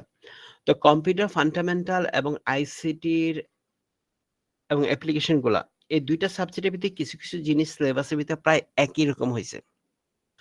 তো একটা পড়লে আরেকটার অনেক অংশ পড়া হয়ে যায়। একটা ক্লাস নিলে আরেকটা অনেক অংশ পড়া হয়ে যায়। এজন্য আমরা এটা দেখতে পারি। অনেক সময় দেখা যাচ্ছে যে আ অনেক ইয়ারের আমি কোয়েশ্চেন এ দেখেছি যে যেটা হচ্ছে গিয়ে আপনাদের এই আইসিটি অ্যান্ড অ্যাপ্লিকেশন এর মধ্যে সিলেবাসে তারা রাখা হয় নাই। কিন্তু কম্পিউটার ফান্ডামেন্টাল এর সিলেবাসে আছে। তো এই কম্পিউটার ফান্ডামেন্টাল এর সিলেবাস থেকেও কোয়েশ্চেন এই আইসিটির মধ্যে এনে করে দিছে। আবার আইসিটি কোয়েশ্চেন কম্পিউটার ফান্ডামেন্টাল এ করে দিছে। এখন তো বোর্ড থেকে কোশ্চেন হয়, আমাদের কিছু করারও থাকে না, উত্তর তো দিতেই হবে। তো সো এটা আমাদের পড়া ইম্পর্টেন্ট। আচ্ছা, কম্পিউটার যন্ত্রাংশ এবং এর শ্রেণীবিভাগ। তো কম্পিউটার যন্ত্রাংশের মধ্যে কয়টা পার্ট আছে আমরা জানি কি? ইনপুট একটা সেকশন আছে, প্রসেসিং একটা ইউনিট আছে, আউটপুট একটা ইউনিট আছে। এছাড়াও আরো স্পেশাল কিছু পারপাস জিনিসপত্র আছে। এখন আমরা দেখি যেমন ইনপুট আউটপুট বিদের বিভিন্ন ভাগে আবার ভাগ করা হয়েছে। ইনপুট ডিভাইস, বেসিক ইনপুট যে ডিভাইসগুলি আছে, এই ইনপুট ডিভাইসগুলি কি? Keyboard, mouse, scanner, joystick, microphone, webcam. Keyboard দিয়ে আমরা কি করতে পারি? বিভিন্ন লেখা ইনপুট করার জন্য ব্যবহার করে থাকি, বাট বিভিন্ন ইনস্ট্রাকশন দিতে পারি। মাউস দিয়ে আমরা কি করি? এখানে জাস্ট হাইলাইটেড কিছু অংশটা উল্লেখ করা হয়েছে, হাইলাইটেড। আর আপনাদের এতটুকু লেখলেই হবে। আর যদি খালি নাম চায়, শুধু নামটা দিয়ে দিবেন তাহলেই হবে। মাউস পয়েন্টার ব্যবহার করে নেগিয়েশন ও নির্বাচন করার জন্য। যেমন আমি নির্বাচন করতেছি, এই যে আমার এই যে মাউসের মধ্যে যে জিনিসটা ঘুরতেছে, এই যে তীর মার্কের মতো দেখা যাচ্ছে ঘুরতেছে বাম পাশে, এটাকে আমরা বলছি পয়েন্টার। যখন এখানে আনতেছি একটা এমএস ওয়ার্ড, এর বলছি কার্সর। সিলেক্ট করতেছি আমরা, তাহলে আমরা মাউস দিয়ে কি সিলেক্ট করতে পারতেছি। কোন একটা ইনস্টা নিতে পারতেছি, যে কমান্ড নিচে দিতেছি, উপরে এগুলো সিলেক্ট করতে পারতেছি, ড্রাগ করতে পারতেছি। আমাদের বিভিন্ন কার্যক্রম সম্পর্ক এই যে পয়েন্টার মাধ্যমে ব্যবহার করে নেগিয়েশন ও নির্বাচন করা যায়। স্ক্যানার, স্ক্যানার দিয়ে আমরা কি করি? কাগজ থেকে ডিজিটাল ফরম্যাটে রূপান্তর করি। আমরা কাগজে বিভিন্ন লিখা বা ইমেজ থাকে, সেটাকে আমরা ডিজিটালে কনভার্ট করি। জয়স্টিক, জয়স্টিক দিয়ে আমরা কি করি? বিভিন্ন ধরনের গেম ও বিষয়তে অ্যাপ্লিকেশনের জন্য ব্যবহার করা হয়ে থাকে। মানে জয়স্টিক দিয়ে বিভিন্ন ধরনের মানে স্পেশাল অ্যাপ্লিকেশন কিছু সেগুলি ব্যবহার করতে পারি, আর তো গেম খেলার জন্য জয়স্টিক ইউজ করা হয়ে থাকে। এই জয়স্টিক একটা পয়েন্টিং ডিভাইস। এখানে দেখেন পয়েন্টিং ডিভাইস অনেক সময় আপনাদের বিভিন্ন ধরনের ভাইভাতে আসতে পারে, ২ টা পয়েন্টিং ডিভাইসের নাম বলো। তো ২ টা পয়েন্টিং ডিভাইস বলতে আমরা এখানে কি দিব? মাউস এবং জয়স্টিক। এই ২ টা হচ্ছে আমাদের পয়েন্টিং ডিভাইস। আমার এই কথাটা মনে আছে যে আমি একটা ইয়াতে ব্যাংকিং একটা কোয়েশ্চেন আমি দেখেছিলাম যে আইসিটি পার্টে আ বলেছিল যে ২ টা পয়েন্টিং ডিভাইসের নাম লিখো। তো সেখানে হচ্ছে এইজন্য পয়েন্টিং ডিভাইসের কথা বললাম। মাউস এবং জয়স্টিক, এই ২ টা হচ্ছে আমাদের পয়েন্টিং ডিভাইস। মাইক্রোফোন, মাইক্রোফোনকে শব্দ ইনপুটের জন্য ব্যবহার করা থাকে। যেমন এখন আমি যে মাইক্রোফোন ইউজ করতেছি কিছুর জন্য, শব্দকে কম্পিউটার প্রবেশ করানোর জন্য। প্রবেশ করানোর পর আপনাদের এখানে আউটপুট হয়ে গেছে স্পিকার দিয়ে কানে অথবা বড় স্পিকারে বা মোবাইলের স্পিকারে আপনি শুনতে পাচ্ছেন। সেটা হচ্ছে আউটপুট ডিভাইস। এটা হচ্ছে মাইক্রোফোনের মাধ্যমে কি শব্দকে ইনপুট করা হয়। ওয়েবক্যাম, ওয়েবক্যাম হচ্ছে লাইভ ভিডিও ইনপুট দিতে সাহায্য করে থাকে। এটা হচ্ছে কাজের মানে সামনে হচ্ছে কাজ, এগুলো কি কাজ করে? এছাড়াও অনেক কাজ করে। মানে ওয়েবক্যাম দিয়ে আপনি ছবি তুলতে পারবেন, ওয়েবক্যাম দিয়ে আপনি ভিডিও রেকর্ড করতে পারেন, ওয়েবক্যাম দিয়ে আপনি লাইভে আসতে পারবেন। তারপর আমরা আসি প্রসেসিং ইউনিট। প্রসেসিং ইউনিটে কি হচ্ছে? প্রসেসিং ইউনিট হচ্ছে সেন্ট্রাল প্রসেসিং ইউনিট, এটা থাকে। তার মধ্যে কিন্তু অ্যারিথমেটিক লজিক ইউনিট এএলইউ গত ক্লাসে আমরা দেখেছিলাম। কন্ট্রোল ইউনিট, কন্ট্রোল হচ্ছে এই যে এএলইউ কি করে? গাণিতিক জটিল কাজগুলো সম্পন্ন করে থাকে। সিইউ দিকে হচ্ছে প্রোগ্রাম এবং প্রসেসিং নিয়ন্ত্রণ করে থাকে। GPU, graphical process unit. এর মধ্যে আরেকটা আছে গ্রাফিক্যাল প্রসেস, এই যে সিপিইউ দেখছি, আর হচ্ছে গ্রাফিক্যাল প্রসেস ইউনিট। বিভিন্ন ধরনের ভিডিও গ্রাফিক প্রসেসিং করার জন্য এই জিপিইউ ইউজ করা হয়ে থাকে। এছাড়াও আমরা দেখতে পাই জিপিইউ দিয়ে বিভিন্ন ধরনের হাই লেভেলের যেই অ্যালগরিদম সলভ করার জন্য জিপিইউ ইউজ করা হয়ে থাকে। এবং আমরা যে বিভিন্ন ধরনের এআই টুলস গুলি, যেমন ঐদিন এক ভাই আপনার এখানে বলেছিল যে ডিপসিক আবার ChatGPT, এই ধরনের এআই গুলি যে ইউজ করা হয়, এখানে কিন্তু অনেক বড়, বড় অ্যালগরিদম ইউজ করতে হয়, সলভ করতে হয়। তো ওইসব ক্ষেত্রে আমাদের এই জিপিইউ গুলি খুবই ইম্পোর্টেন্ট এই প্রসেসিং স্পিড বাড়ানোর জন্য। মেক্সিমাম এআই যে সফটওয়্যারগুলি থাকে সেখানে জিপিইউর ব্যবহার খুবই ইম্পোর্টেন্ট। কারণ জিপিইউ খুব দ্রুত একটা অ্যালগরিদম সলভ করতে পারে। কারণ প্রসেসর তো অনেক জিনিস নিয়ে কাজ করে। এইজন্য ওইটাকে একটু কম ইউজ করে এই সেটটা ইউজ করা হয় জিপিইউ দিয়ে। ভিডিও গ্রাফিক্সের প্রসেসিং এর জন্য ব্যবহার করা যায় মাদারবোর্ড। মাদারবোর্ডকে একটি কম্পিউটারের প্রধান সার্কিট বোর্ড, যেখানে প্রসেসর, মেমোরি এবং অন্যান্য অংশগুলি সংযুক্ত করা হয়। মাদারবোর্ড হচ্ছে গিয়ে বলতে পারি আমরা কম্পিউটার মেইন বোর্ড, যেখানে সমস্ত ধরনের পেরিফেরালস এবং প্রসেসিং ইউনিটের যতগুলি আছে, input, output, processing unit, peripherals যা আছে সব এটার মধ্যে কি সংযুক্ত করা হয়। তাকে আমরা মাদারবোর্ড বলতেছি। এই জিনিসগুলো আমরা কি প্রসেসিং এর কাজের জন্য ইউজ করা হয় কি? সিপিইউ, তারপরে যে জিপিইউ, মাদারবোর্ড, এগুলি প্রসেসিং ইউনিটের মধ্যে পড়ে। এইবার আমরা আসি মেমোরি ও স্টোরেজ ইউনিট। মেমোরি এবং স্টোরেজ ইউনিটের ভিতরে যেগুলো আছে এগুলো সংক্ষেপে আলোচনা করা হয়েছে। প্রাইমারি মেমোরিতে কি, কি আছে? RAM আছে, ROM আছে। আর সেকেন্ডারিতে কি আছে? Hard disk, solid state drive, pen drive, memory card. এগুলো হচ্ছে নরমালি আমাদের এখন বেশি ইউজ করা হয়। এজন্য এগুলির কথা বলা হয়েছে। আর ক্যাশ মেমোরি আরেকটা আছে। ক্যাশ মেমোরিটা কোথা থেকে? প্রসেসরের গতি বাড়ানোর জন্য দ্রুত তথ্য সংরক্ষণ করার জন্য এটা ব্যবহার করা হয়ে থাকে। ক্যাশ মেমোরি প্রসেসরের খুব নিকটে থাকে। RAM আর প্রসেসরের মাঝামাঝি থাকে ক্যাশ মেমোরি। RAM এবং প্রসেসরের মাঝামাঝি থাকে ক্যাশ মেমোরি। অ্যাকচুয়ালি কিরকম মাঝামাঝি থাকে? লজিক্যালি মাঝামাঝি থাকে। ফিজিক্যালি না। ফিজিক্যালি প্রসেসরের ভিতরেই থাকে। লজিক্যালি CPU এবং RAM এর মাঝামাঝি থাকে ক্যাশ মেমোরি। আর ROM হচ্ছে স্থায়ী মেমোরি যেখানে সফট ফার্মওয়্যার সংগৃহীত করা হয়ে থাকে। কম্পিউটারের ভিতরে যে ROM-টা থাকে, এই ROM-টা মূলত কি হচ্ছে কিসে থাকে? যে মাদারবোর্ডের মধ্যে বিল্ট ইন করা থাকে সেটা কি করে যে বেসিক ইনপুট আউটপুট ডিভাইসগুলিকে মানে BIOS-টা যেখানে রিড করা থাকে আরকি সেটা হচ্ছে ROM থাকে BIOS। BIOS মানে কি বেসিক ইনপুট আউটপুট সিস্টেম। মানে কম্পিউটারকে অন করার সাথে, সাথে BIOS-এর মাধ্যমে কি হইছে বেসিক ইনপুট আউটপুট ডিভাইসগুলিকে সে আ নিয়ে নেয়। যেমন বেসিক ইনপুট আউটপুট ডিভাইসগুলি কি, কি আছে? Keyboard, mouse, input device basic একেবারে বেসিক। আউটপুট ডিভাইস হিসেবে কি? যেমন মনিটর। এগুলি একেবারে বেসিক। এই জিনিসগুলিকে ১ম সে এই সিস্টেমটাকে রান করিয়ে দেয়। এই কারণে জাস্ট RAM কম্পিউটার ওপেন হওয়ার আগে কালো স্ক্রিনে আমরা মাউস কিবোর্ড পেয়ে যাই এবং ডিসপ্লে দেখতে পারি মনিটরের ভিতরে। তারপর আমার আসছে আউটপুট ডিভাইস। আউটপুট ডিভাইসগুলো হিসেবে কি, কি আছে? Monitor, printer, speaker, projector. Monitor দিয়ে সাধারণত আমরা বুঝতেই পারতেছি যে আউটপুট দেখতে পারতেছি। প্রিন্টার দিয়েছে জাস্ট লিখা হার্ড কপি যখন আমরা একটা যখন কপি থেকে সফট কপি এবং হার্ড কপি আমরা বুঝতে শুনি যে বিভিন্ন সময় যেটা আমাদের পেন ড্রাইভের মধ্যে কোনো একটা ছবি সফট কপি ওয়ার্ডের ফাইল থাকে বা সিবির ২ টা কপি বলে হার্ড কপি এবং সফট কপি বলে যখন আমরা মেইল করে পাঠান বা ডিজিটালি কম্পিউটার কোনো একটা ডিভাইস বা মোবাইলের মাধ্যমে দেখতে পাই সেটা হচ্ছে সফট কপি আর যখন আমরা প্রিন্টেড কপি যখন বাহিরে সেটাকে আমরা বলতেছি হার্ড কপি। এই হার্ড কপি প্রিন্ট করার জন্য প্রিন্টার প্রয়োজন হয়ে থাকে। স্পিকার দিয়ে কোনো ধরনের শব্দ শুনতে পাই। প্রজেক্টর দিয়ে কিছু বড় স্ক্রিনে ছবি বা ভিডিও প্রদর্শন করার জন্য ছবি, ভিডিও অথবা কোনো প্রেজেন্টেশন দেখানো হয় প্রজেক্টরের মাধ্যমে। নেটওয়ার্ক ও অন্য ডিভাইস মানে নেটওয়ার্ক বা অন্যান্য ডিভাইস যেটা হচ্ছে বিভিন্ন পেরিফেরালস ডিভাইসগুলো যেটা বলতে পারি নেটওয়ার্ক ডিভাইসের ক্ষেত্রে কি, কি যেমন router, modem, LAN card, bluetooth ও ওয়াইফাই অ্যাডাপ্টার। রাউটারে কি নেটওয়ার্কে সংযোগ প্রদান করে থাকে। এক বা একাধিক নেটওয়ার্কের মধ্যে সংযোগ করার জন্য রাউটার প্রয়োজন হয়। মডেম হচ্ছে মডুলেশন এবং ডিমডুলেশন। মডেমের ফুল ডেফিনিশন কি মডুলেশন এবং ডিমডুলেশন। এরা কি করতেছে? ডিজিটাল সিগন্যালকে এনালগে কনভার্সে এনালগ থেকে ডিজিটালে কনভার্ট করতেছে এই মডেমগুলি দিয়ে। সাধারণত কি আমরা যখন মডেম কখন ইউজ করা হয়? যখন আমরা মনে করেন যে বিভিন্ন সেলুলার কোম্পানি কোনগুলি? গ্রামীণ, বাংলালিংক, টেলিটক এদের কাছ থেকে যখন আমরা কোনো একটা সিম ঢুকিয়ে যখন তো ওই সিগন্যালটা তো আমার বাতাসের মাধ্যমে আসতেছে। বাতাসের মাধ্যমে তো ডিজিটাল সিগন্যাল আসা সম্ভব না, সেটা এনালগ সিগন্যাল আসে। এনালগ সিগন্যাল ওই মডেমে আসে তখন সেই এনালগ সিগন্যালকে ডিজিটাল সিগন্যালে কনভার্ট করে আমাদেরকে যে আমাদের কম্পিউটার সিস্টেম টোটাল হইছে ডিজিটাল। আমাদের কম্পিউটার সিস্টেম হচ্ছে টোটালটা ডিজিটাল। এই ডিজিটাল সিস্টেমের মধ্যে যখন আমরা এনালগ সিগন্যালকে প্রবেশ করাতে যাবো বা এই ডিজিটাল থেকে আমরা যখন এনালগ সিগন্যালে পাস করতে যাই তখন আমাকে মডেম প্রয়োজন। ডিজিটাল থেকে এনালগে কনভার্ট করতে হয়, এনালগ থেকে ডিজিটালে কনভার্ট করতে হয়। তখন আমরা মডেম ইউজ করে থাকি। মডেমের মধ্যে আমরা কি করি? একটা সিম কার্ড ইউজ করে থাকি। ল্যান কার্ড হচ্ছে নেটওয়ার্ক সংযোগের জন্য ব্যবহার করে থাকি। কম্পিউটারের পিছনে RJ45 কানেক্টর বা ইন্টারনেটে যেই কেবল দিয়ে লাগানো হয় ওই পোর্টটাকে আমরা হচ্ছে ল্যান পোর্ট। আর ল্যান পোর্টটা মানে কি? ল্যান কার্ড থাকতেছে।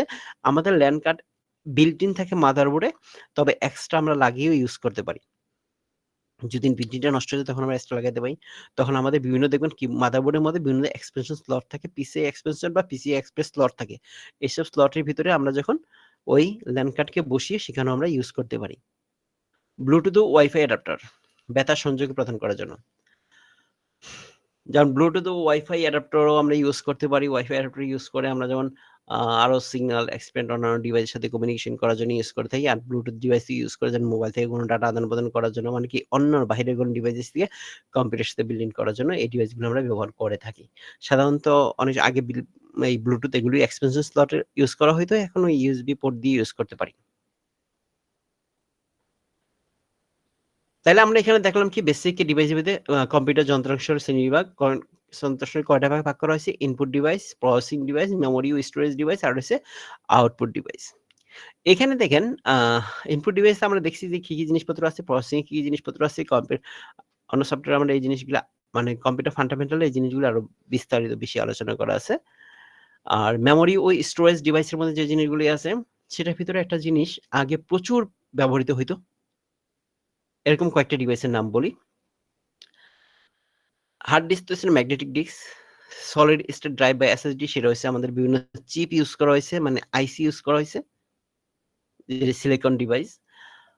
এছাড়াও কিছু ডিভাইস ছিল, যেমন একটু আপনাদের বলি, ম্যাগনেটিক ডিস্ক। আগে ডাটা রাখা হতো ম্যাগনেটিক ডিস্ক, ম্যাগনেটিক ট্যাপ,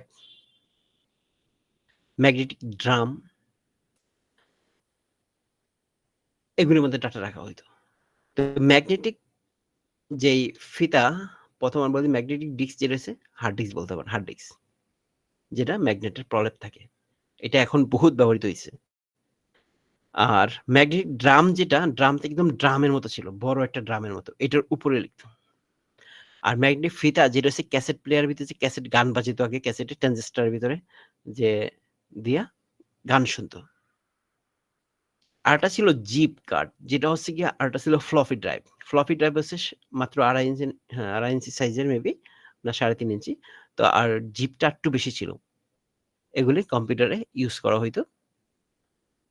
তারপর আসছিল যেমন CD, compact disc, CD, CD ছিল, ডিভিডি, সিডি ডিভিডি এখনো আছে, মার্কেটে পাওয়া যায়, এখনো চলে, প্রায় এগুলি হারিয়ে যাওয়ার পথে চলে আসছে।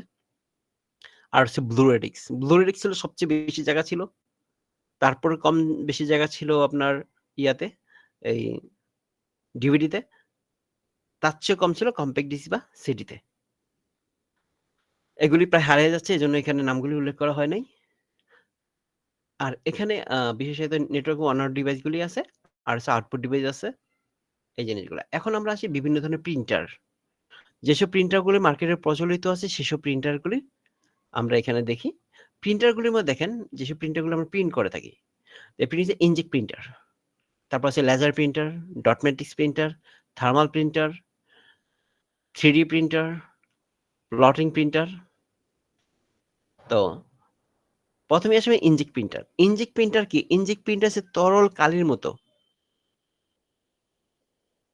তো ফাউন্টেন পেন আপনারা কেউ ইউজ করছেন কিনা জানি না। এখন ফাউন্টেন পেন পাওয়া যায়, যদি এটা কম ইউজ হয়, বল পেন বেশি ইউজ করা হয়। ফাউন্টেন পেনের ভিতরে যে কালি থাকে এরকম তরল কালি এখন ইনজেক্ট প্রিন্টারগুলো দেখতে পাওয়া যায়। তরল কালি ব্যবহার করে কাগজে প্রিন্ট করা হয়ে থাকে। রঙিন ও সাদা কালো দুই ধরনের প্রিন্ট করতে সক্ষম।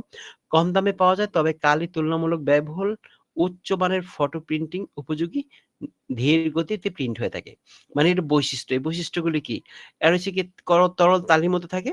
তো এটা সাদা কালো, সব ধরনের সাদা কালো এবং কালার প্রিন্টও করা যায়। তবে এটা প্রিন্টারের দাম কম, কিন্তু কালির দাম বেশি।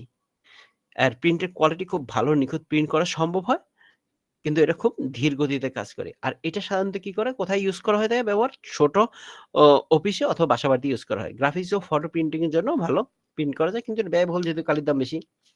Laser printer. লেজার প্রিন্টারটা হচ্ছে কিরকম? এটা এক ধরনের টোনার ইউজ করা হয় কার্ট্রিজের মধ্যে। ওখানে যেমন কার্ট্রিজের মধ্যে কালি ইউজ করা হয়, তরল কালি। এখানে কার্ট্রিজের মধ্যে টোনার ইউজ করা হয়। হ্যালো, আসসালামু আলাইকুম। আপনারা যদি কোনো অংশ না বুঝতে পারেন অবশ্যই নক করবেন, বলবেন। সবাই চুপচাপ থাকলে হয়? কিছু বলবেন। না বুঝলেই বলবেন। জি স্যার, বুঝতেছি।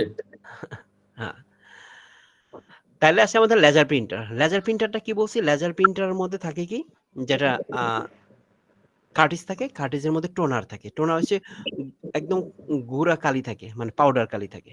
ব্যবহার করা হয়। সরি স্যার, আমি একটু ইন্টারাপ্ট করছি। Sorry for interrupting. সেটা হচ্ছে যে স্যার, আমাদের যে প্রশ্নগুলো হবে, মানে পরীক্ষাগুলো হবে, হ্যাঁ, এই পরীক্ষাগুলোর সাজেশন তো মানে আপনি ক্লাস নিচ্ছেন বা অন্য স্যার ক্লাস নিবে, এগুলো তো আমরা পাবো, তাই না? ইনশাল্লাহ। আচ্ছা, মানে কোশ্চেনটা কি হবে বা কি ধরনের, তো এটা তো একটা ধারণা দিবেন। যেহেতু আপনি আপনার কথাটা না ভেঙে কোশ্চেন নাই, আসতেছে। কিন্তু বোঝা যাচ্ছে আপনার যে কথাটা ভেঙে আসতেছে, টুনটান শব্দ আসছে, আমি পরীক্ষা কি কিছু হবে। বুঝতে পারিনি। তো কোশ্চেন আচ্ছা, প্যাটার্ন নিয়ে একটু ঝামেলায় আছি, কারণ আচ্ছা, আচ্ছা আমি আমি হচ্ছে মানে চাকরি করতেছি, আবার জি স্যার, ঠিক এইটা আছে নিয়ে স্যার, তাহলে হ্যাঁ, আমি হ্যাঁ। পরে বলবো। আচ্ছা, আমি আপনাকে বলছি কন্টিনিউ করেন। যে আমি একটু বলতেছি আপনাকে এই বিষয়ে, যেহেতু আপনি কোয়েশ্চেন করেছেন সেটা উত্তর আমি বলতেছি, যেহেতু এখানে ম্যাক্সিমাম আ টিচার বলেন বা স্টুডেন্ট বলেন, সবাই অল্টারনেটিভ কিছু না কিছু করে। চাকরি করে, কেউ চাকরি করে, কেউ ব্যবসা করে, কেউ স্টুডেন্ট, কিছু অল্টারনেটিভ আছে। তো আপনার এই ব্যাপারে টেনশন করার কিছু নাই। আপনার মানে মিনিমাম সময়টুকু দিলে হবে। আর যেটা হচ্ছে গিয়ে অবশ্যই পড়তে তো হবেই। আমি মনে করি যে কেউ যদি চাকরি করে, ব্যবসা করে, এই কোর্স ছাড়া নরমালিও তাকে পড়া উচিত। সে যেই সাইডে নিজেকে ডেভেলপ করতে চায়, সবসময় পড়া উচিত। পড়ার বিকল্প নাই, যদি তাকে ডেভেলপ করতে হয় নিজেকে। এখনকার যুগ হইছে হাই স্পিডে চলতেছে। এখানে আপনি যদি না পড়াশোনা করেন, সেটা অনলাইনে হোক, অফলাইনে হোক, YouTube থেকে হোক, যেখান থেকে হোক, সেখান থেকে না পড়লে আপনি আপনার পাশের ব্যক্তি থেকে পিছিয়ে যাবেন। ধীরে, ধীরে পিছিয়ে যাবেন। শুধু স্যার হ্যাঁ। শুধু পড়লে মনে হয় স্যার হবে না, প্র্যাকটিসেরও বিষয় আছে, যেহেতু এটা টেকনিক্যাল বিষয় স্যার। আমি আপনাকে এখানে পড়া বলতে বলতেছি যে আপনার পড়া মানে তো শুধুমাত্র বই পড়া না। পড়া বলতে এখানে বুঝি জ্ঞান অর্জন করা, ওই বিষয়ের উপরে জ্ঞান অর্জন করা। ঠিক আছে? ওই বিষয়ের উপরে জ্ঞান অর্জন করা। আপনার এখানে যে টার্মগুলি দেখতেছেন, আপনি যদি প্রিভিয়াস ক্লাসের বলেন বা পরবর্তী ক্লাসের বলেন, রানিং ক্লাসের বলেন, যতবার বলেন আমি ততবার বলে দিব। প্রয়োজনে আপনাদের জন্য টোনার আইনা কার্টিস খুইলা ক্যামেরায় ধরে দেখাবো যে এই টোনার এটা, এই কালি এটা। আপনারা যদি জানতে চান, যা জানতে চান সবই দেখাবো। যদি বলেন, যেভাবে বলেন ওইভাবেই করব। কিন্তু আমার কথা হচ্ছে শিখতেই হবে। এটা হচ্ছে ওই সামনে যেভাবে যান। আপনারা হয়তোবা এখানে যে কোর্সটা করে মেক্সিমাম হয়তোবা টিচার হওয়ার জন্য চিন্তা ভাবনা করতে পারেন। টিচার এই কোর্স করে সবাই তো একটা উদ্দেশ্য নিয়ে আসে। তো আপনি যদি ভালো না জানেন, আপনি ভালো জানাইতে পারবেন না। আর আরেকটা জিনিস হচ্ছে গিয়ে হুম, আমি একটা জিনিস সবারই যেটা বলি, মানে সবাই যেগুলি বলি মানে কি, সবাইরে বলি না, মানে অনেকেরে বলি যে যদি আপনি নিজেকে ডেভেলপ করতে চান, শর্টস দেখবেন না। শর্টস বলতে Facebook এর যে শর্টস, YouTube এর যে শর্টস আছে, এই ছোট ভিডিওগুলি দেখবেন না। ছোট ভিডিওগুলি দেখতে গেলে আপনার কত সময় যে আপনি নষ্ট করতেছেন আপনি নিজেও জানেন না। একটু চিন্তা করে দেখবেন যারা এই শর্টসগুলি দেখেন, কত সময় নষ্ট করতেছেন। আমার যদি ক্ষমতা থাকতো বাংলাদেশ থেকে শর্টস ভিডিও নিষিদ্ধ করে দিতাম। হ্যাঁ, কেউ তৈরি করতেছে, তার ইনকাম হচ্ছে। স্যার আসলে মানে ক্লাসগুলো করছি এজন্য, মানে শত ব্যস্ততা থেকেও দেখা যাচ্ছে যে হুম। আমি প্রথমে যে ক্লাসটা ঢুকতে পারিনি, আমি রান্না করছিলাম আর আমি কিন্তু কানে হেডফোন লাগিয়ে শুনছিলাম আপনি কি বলতেছেন। তো তারপর আমি শত ব্যস্ততার মধ্যেও, শত কাজের মধ্যেও কিন্তু ক্লাসগুলো আমি অ্যাটেন্ড করার চেষ্টা করছি। এই জন্যই স্যার শিখতে চাই আসলে। হুম, গুড। আলহামদুলিল্লাহ, খুশি হলাম। হ্যাঁ, এটা বলছি, কিন্তু এই যে শর্টসটা না খুব ক্ষতি করে, খুব ক্ষতি করে। এত সময় নষ্ট করে মানুষের লাইফ থেকে নিয়ে যাচ্ছে। পিছাইয়া দিচ্ছে জাতিটাকে। কিন্তু আয় করে নিচ্ছে যারা শর্টস বানাচ্ছে আর যে প্ল্যাটফর্ম গুলিতে আমরা ইউজ করতেছি। যারা এই প্ল্যাটফর্মটা, যাদের প্ল্যাটফর্ম ইউজ করতেছি, আমরা প্ল্যাটফর্ম ইউজ করতেছি এবং দোনোটা প্ল্যাটফর্ম হচ্ছে ইউএস এর। তাহলে কিভাবে টাকা নিয়ে যাচ্ছে আমাদের কাছ থেকে আমরা টেরও পাচ্ছি না। আমাদের সময় নিয়ে যাচ্ছে প্রত্যেকের কাছ থেকে। কোটি, কোটি লোকের সময়গুলি তারা হাইজ্যাক করে নিয়ে যাচ্ছে। আচ্ছা। এখন আমরা আসি পড়াশোনায় লেজার প্রিন্টার, টোনার। কার্ট্রিজের ভিতরে যে গুঁড়ো কালি থাকে সেটাকে আমরা টোনার বলি। ব্যবহার করে ইলেক্ট্রোগ্রাফিক পদ্ধতিতে প্রিন্ট করা হয়। এখানে কি হচ্ছে, ইলেক্ট্রোগ্রাফিক পদ্ধতিতে প্রিন্ট করা হচ্ছে, মানে হচ্ছে এখানে চুম্বকীয় থাকে এবং ওই টোনার গুলিতে চুম্বক আকর্ষণ করে। জাস্ট যে পয়েন্ট গুলিতে আমার এখানে স্থির বিদ্যুৎ, নেগেটিভ বিদ্যুৎ থাকে, স্থির বিদ্যুৎ উৎপন্ন হয়। ২ টা বিদ্যুতের মাধ্যমেই ওই বৈদ্যুতিক সিগন্যালের মাধ্যমে কালিগুলি ছুঁড়ে চলে আসে এবং ওখানে একটা হিট জেনারেট হয়। ওইভাবে ওই পদ্ধতি আরকি। এই ধরনের একটা পদ্ধতি ইউজ করা হয় ভিতরে ইন্টারনাল এই লিখার জন্য। তো মূলত এখানে জিনিসটা হচ্ছে টোনার ব্যবহার করে ইলেক্ট্রোফটোগ্রাফি পদ্ধতিতে প্রিন্ট করা হয়েছে। দ্রুত গতিতে প্রিন্ট করতে সক্ষম। এটা খুব দ্রুত গতিতে প্রিন্ট করতে দেয়। সাদা কালো এবং রঙিন উভয় ধরনের মডেল পাওয়া যায়। লম্বা সময় ধরে ব্যবহার করা যায় এবং কম মেইনটেন্যান্স প্রয়োজন হয়। ইনজেক্টের তুলনায় একটু ব্যয়বহুল। মানে এই ব্যয়বহুলটা হচ্ছে কালির জন্য না, এই ব্যয়বহুলটা হচ্ছে মানে প্রিন্টার প্রাইস।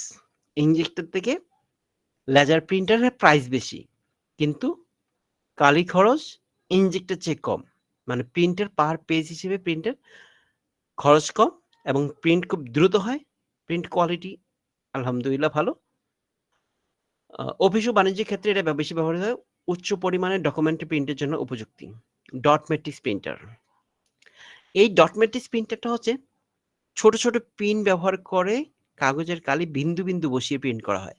এই ডট ম্যাট্রিক্স প্রিন্টারটা আগে ব্যাংকে, বিমাতে, মানে বিমা কোম্পানি, ব্যাংক, এইসব জায়গার ভিতরে বেশি ডট ম্যাট্রিক্স প্রিন্টার ইউজ করা হতো।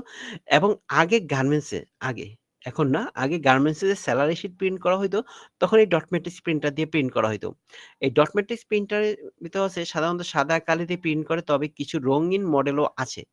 শব্দ বেশি করে এবং ধীর গতিতে প্রিন্ট করে। মুদ্রিত লেখা গুণমান তুলনামূলকভাবে কম, দীর্ঘস্থায়ী এবং কম খরচে চালানো যায়। মানে এটা খরচ খুবই কম। এই কম খরচের কারণে এগুলি ইউজ করা হতো। কোথায় ইউজ করা হয়? ব্যাংক, সরকারি অফিস, ইনভয়েস প্রিন্টের জন্য ব্যবহার করা হয়ে থাকে। কার্বন কপি একসাথে একাধিক স্যার, প্রিন্ট তৈরি করার জন্য উপযুক্ত। বলেন। স্যার পাশে এই যে চিত্র রাখতে স্যার ভালো হইতো এগুলোর ক্ষেত্রে স্যার। এগুলির ক্ষেত্রে জি জি জি তাহলে আমি শীটটা আজকে দিব না, আমি এই ছবি দিয়ে আগামীকাল আপনি শীট পেয়ে যাবেন। আগামীকাল না, আজকে দিয়ে দেবো, একটু দেরিতে দিব। জি স্যার। ছবিগুলি দিয়ে ইনজেক্ট প্রিন্টারের পাশে ইনজেক্ট প্রিন্টারের ছবি দিয়ে দিব, লেজার প্রিন্টার প্রত্যেকটা প্রিন্টারের সাথে প্রত্যেকটা ওই ধরনের ছবি দিয়ে আপনাদের দিয়ে দিব, ঠিক আছে? জি আচ্ছা, স্যার। তাহলে আজকেই পাবেন, কিন্তু একটু পরে পাবেন, আধা ঘন্টা পরে। তো ডট ম্যাট্রিক্স প্রিন্টার কি? ডট ম্যাট্রিক্স প্রিন্টার হচ্ছে কি, ছোট ছোট পিন ব্যবহার করে কাগজের কালিতে বিন্দু হিসেবে যে বিন্দু বসিয়ে প্রিন্ট করা হয়।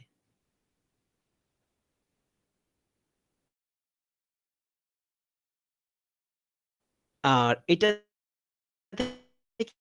কি হয়েছে যে সাদা কালো শুধু প্রিন্ট করা হবে, এতে শব্দ বেশি হয়, কিন্তু এখানে মূল কারণ ছিল এটাতে কালি খরচ একেবারে কম। তবে এইটা প্রিন্ট হইতো, একটা বিশেষ ধরনের কাগজ সাধারণত প্রিন্ট হইতো। ডট ম্যাট্রিক্স প্রিন্টার যে প্রিন্ট হতো সেই কাগজটা আলাদা ছিল। একটা লম্বা একটা কাগজের সাথে আরেকটা একটা জোড়া থাকতো, দুই পাশে দিয়ে ফুটা ফুটা ফুটা ফুটা থাকতো।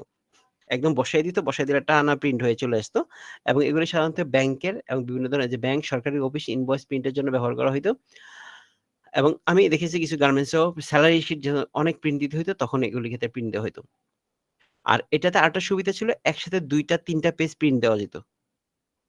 এতে করে কি ভিতরে মনে করেন যে অনেক সময় যে ইনভয়েস প্রিন্ট করার জন্য বা ব্যাংকের রিসিট প্রিন্ট করার জন্য এগুলো কি হইছে, একটা কার্বন কপি প্রয়োজন হয়।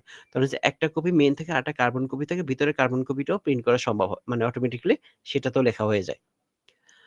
Thermal printer. থার্মাল প্রিন্টার কি তাপ ব্যবহার করে বিশেষ ধরনের কাগজে প্রিন্ট করা হয়। মানে এইটা হচ্ছে বিশেষ ধরনের কাজ। এটা প্রচুর ব্যবহার হইতেছে এখনো। ও আরেকটা জিনিস, এই ডট মেক্সি প্রিন্টার্স কিন্তু অলমোস্ট নাই মার্কেটে। দেখা যায় না। দেখা যায় না বললেই চলে। তবে আছে, খুবই কম। Thermal printer available. সবাই আপনারা দেখি বিভিন্ন ধরনের সুপার শপগুলিতে দেখি যে থার্মাল প্রিন্টার প্রিন্ট করে, অথবা দেখা যাচ্ছে বিভিন্ন ধরনের যে ব্যাংক, রেস্টুরেন্টের জন্য বিল দেয় আপনাকে, অথবা এটিএম মেশিনের ভিতরে গেলে যে আপনার যে কাগজটা বাহির হয়ে আসে রিসিপ্টটা, এই যে এই প্রিন্টারটাকে নিয়ে ইউজ করে এসব থার্মাল প্রিন্টার। কারণ এই কাগজ হচ্ছে বিশেষ ধরনের কাগজ। এটার মধ্যে যখন একটু তাপ দিয়ে একটু চাপ দেওয়া হয় তাহলে এটা লেখা উঠে যায়। এই যে তাপ ব্যবহার করে বিশেষ ধরনের কাগজে প্রিন্ট করা হয়। কালির প্রয়োজন হয় না, শুধুমাত্র থার্মাল কাগজ ব্যবহার করে। দ্রুত গতিতে কাজ করে এবং কম শব্দ তৈরি করে। সাধারণত রঙিন প্রিন্ট করতে পারে না। এটা রঙিন প্রিন্ট করতে পারে না। প্রিন্ট করার মানে এক কালার কিন্তু প্রিন্ট করতে পারে। এখন যেগুলি বাইর হইছে এক কালার প্রিন্ট করতে পারে, কিন্তু মাল্টি কালার প্রিন্ট করা সম্ভব হয় না। যেমন নরমাল কালো হইতে পারে, সেটা নীল হইতে পারে, সবুজ হইতে পারে, অন্য রং হইতে পারে, কিন্তু এক কালার।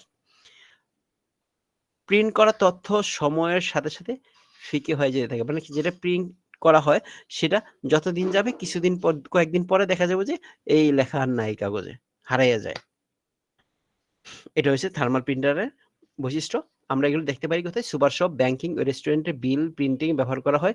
এটিএম রিসিপ্ট প্রিন্টের জন্য প্রয়োজনীয়। তবে আগে আমরা বিভিন্ন ধরনের ফ্যাক্স যখন আসতো, ফ্যাক্সের মধ্যে এই ধরনের থার্মাল প্রিন্টার, মানে ফ্যাক্সের মধ্যে থার্মাল প্রিন্টারটা থাকতো। ওইখানে ওই কালিটার ভিতরে যখন কোনো একটা মেসেজ দিত, সেই মেসেজটা ফ্যাক্স আকারে বাহির হয়ে আসতো। ওইটা দেখতে পেতাম। তবে এখন দেখা যায় না। এখন ওই যে ফ্যাক্সও প্রিন্টারের সাথে এড করে দিছে। আর ফ্যাক্সের ব্যবহারই তো কমে গেছে।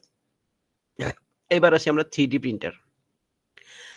3D প্রিন্টারটা হচ্ছে কিরকম? যেমন প্লাস্টিক, রেজিন অথবা ধাতব উপাদান ব্যবহার করে উম বাস্তব বস্তু তৈরি করতে পারে। মানে একদম ফিজিক্যাল বস্তুকে তৈরি করা হয় 3D প্রিন্টারের মাধ্যমে। 3D একটা বস্তুর ছবি দেওয়া হলো, সেটাকে বাস্তবিক একটা ছবি আকারে আপনাকে সামনে উপস্থাপন করে দেয়। তবে আমি এটা বাহিরে একটা একবার একটা ভিডিও নিউজ দেখেছিলাম, যেটা হচ্ছে গিয়ে প্রায় ডেনমার্কের দিকে। তো 3D প্রিন্টারের মাধ্যমে একটা দোতলা বিল্ডিং তৈরি করে ফেলছে। তবে সেখানে কি ইউজ করা হয়েছে? সেখানে বিশেষ ধরনের উপাদান ইউজ করা হইতো। যেটার ক্ষেত্রে যে নরমালি মনে করেন যে ইট, বালু, সিমেন্ট এগুলি ইউজ করতো না। এটা এক ধরনের বিশেষ উপাদান ইউজ করে সেটা তৈরি করা হইছে। সেই পুরা বিল্ডিংটাই তৈরি করতে পারছে 3D প্রিন্টার দিয়ে। কত বড় তাহলে প্রিন্টার যে দোতলা বিল্ডিং তৈরি করছে। তবে অনেক ব্যয়বহুল, এজন্য এগুলি সাধারণত তৈরি করা হয় না। এটা জাস্ট মনে করেন যে কি বলে এটাকে, গবেষণামূলক একটা তৈরি করা হয়েছিল। প্লাস্টিক, রেজিন বা ধাতব উপাদান ব্যবহার করে বাস্তব বস্তু তৈরি করতে ব্যবহার করা হয়। ডিজিটাল মডেলের ভিত্তিতে বিভিন্ন আকৃতির অবজেক্ট প্রিন্ট করা যায়। তুলনামূলকভাবে ধীরগতি প্রিন্ট প্রক্রিয়া ব্যয়বহুল, তবে আধুনিক প্রযুক্তিতে জনপ্রিয় হয়ে উঠছে। মানে এই প্রযুক্তিতে জনপ্রিয় হচ্ছে। এটা সাধারণত কি করা হয়? কোন ধরনের প্রোটোটাইপ তৈরি করার জন্য এটা তৈরি করা হয়ে থাকে। যেমন মনে করেন যে কোন একটা মডেল তৈরি করতে চাচ্ছি আমি একটা, যেমন আমি এটা চিন্তা করছি আমার খেলনাটা এরকম হবে। অথবা আমি একটা গয়না এরকম হবে। একটা গাড়ির মডেল, একটা বিমান বানাবো, বিমানটা কিরকম হবে? সেটা মনে করেন খুব সুন্দরভাবে উপস্থাপন করার জন্য এই ধরনের সাধারণত 3D প্রিন্টার দিয়ে এটা তৈরি করা হয়। প্লটিং হয়ে গেছে, প্লটার হবে। Plotter printer. প্লটার প্রিন্টার মানে হচ্ছে গিয়ে এটা হচ্ছে বড় ধরনের এক প্রিন্টার। বড় প্রিন্টার, যেমন বড়, বড় বিলবোর্ড গুলি তৈরি করার জন্য যে প্রিন্টারটা ইউজ করা হয়ে থাকে। অথবা এই যে আমরা যে বিভিন্ন কাপড়ের মধ্যে ডিজিটাল প্রিন্ট দেখি না? ডিজিটাল প্রিন্টের যে 3 পিস তৈরি করা হয়, ডিজিটাল প্রিন্টের শাড়ি, এইখানে সাধারণত এই প্লটার গুলো ইউজ করা হয়। বৃহৎ আকৃতির ডিজাইন ও গ্রাফিক্স প্রিন্ট করতে ব্যবহার করা হয়। সাধারণত ইঞ্জিনিয়ারিং এবং আর্কিটেকচারের ডিজাইন প্রিন্ট করতে ব্যবহৃত হয়। ইনজেক্ট বা লেজার প্রযুক্তির চেয়ে আলাদা প্রযুক্তি ব্যবহার করা হয় উচ্চ মানের ও বৃহৎ মাপে প্রিন্ট করতে সক্ষম।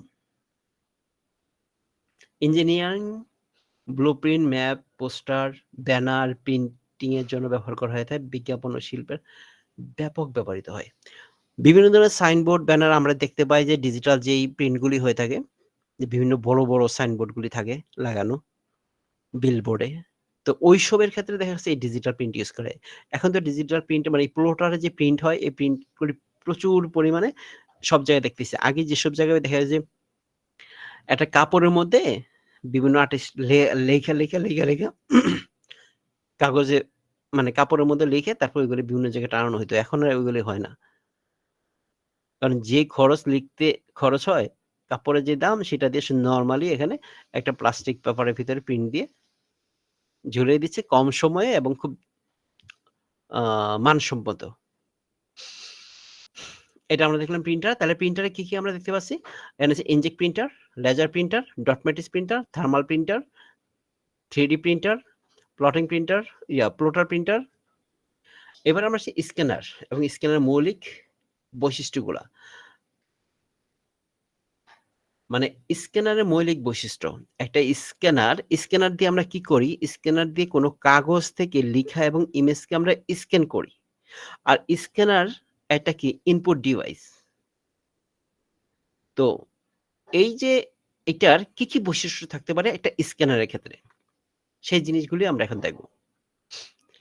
স্ক্যানার হলো একটি ইনপুট ডিভাইস যা হার্ড কপি বা কাগজ বা ফটো থেকে ডিজিটাল ফরম্যাটে ডাটাকে সংরক্ষণ করে এবং কম্পিউটারে সংরক্ষণ করে।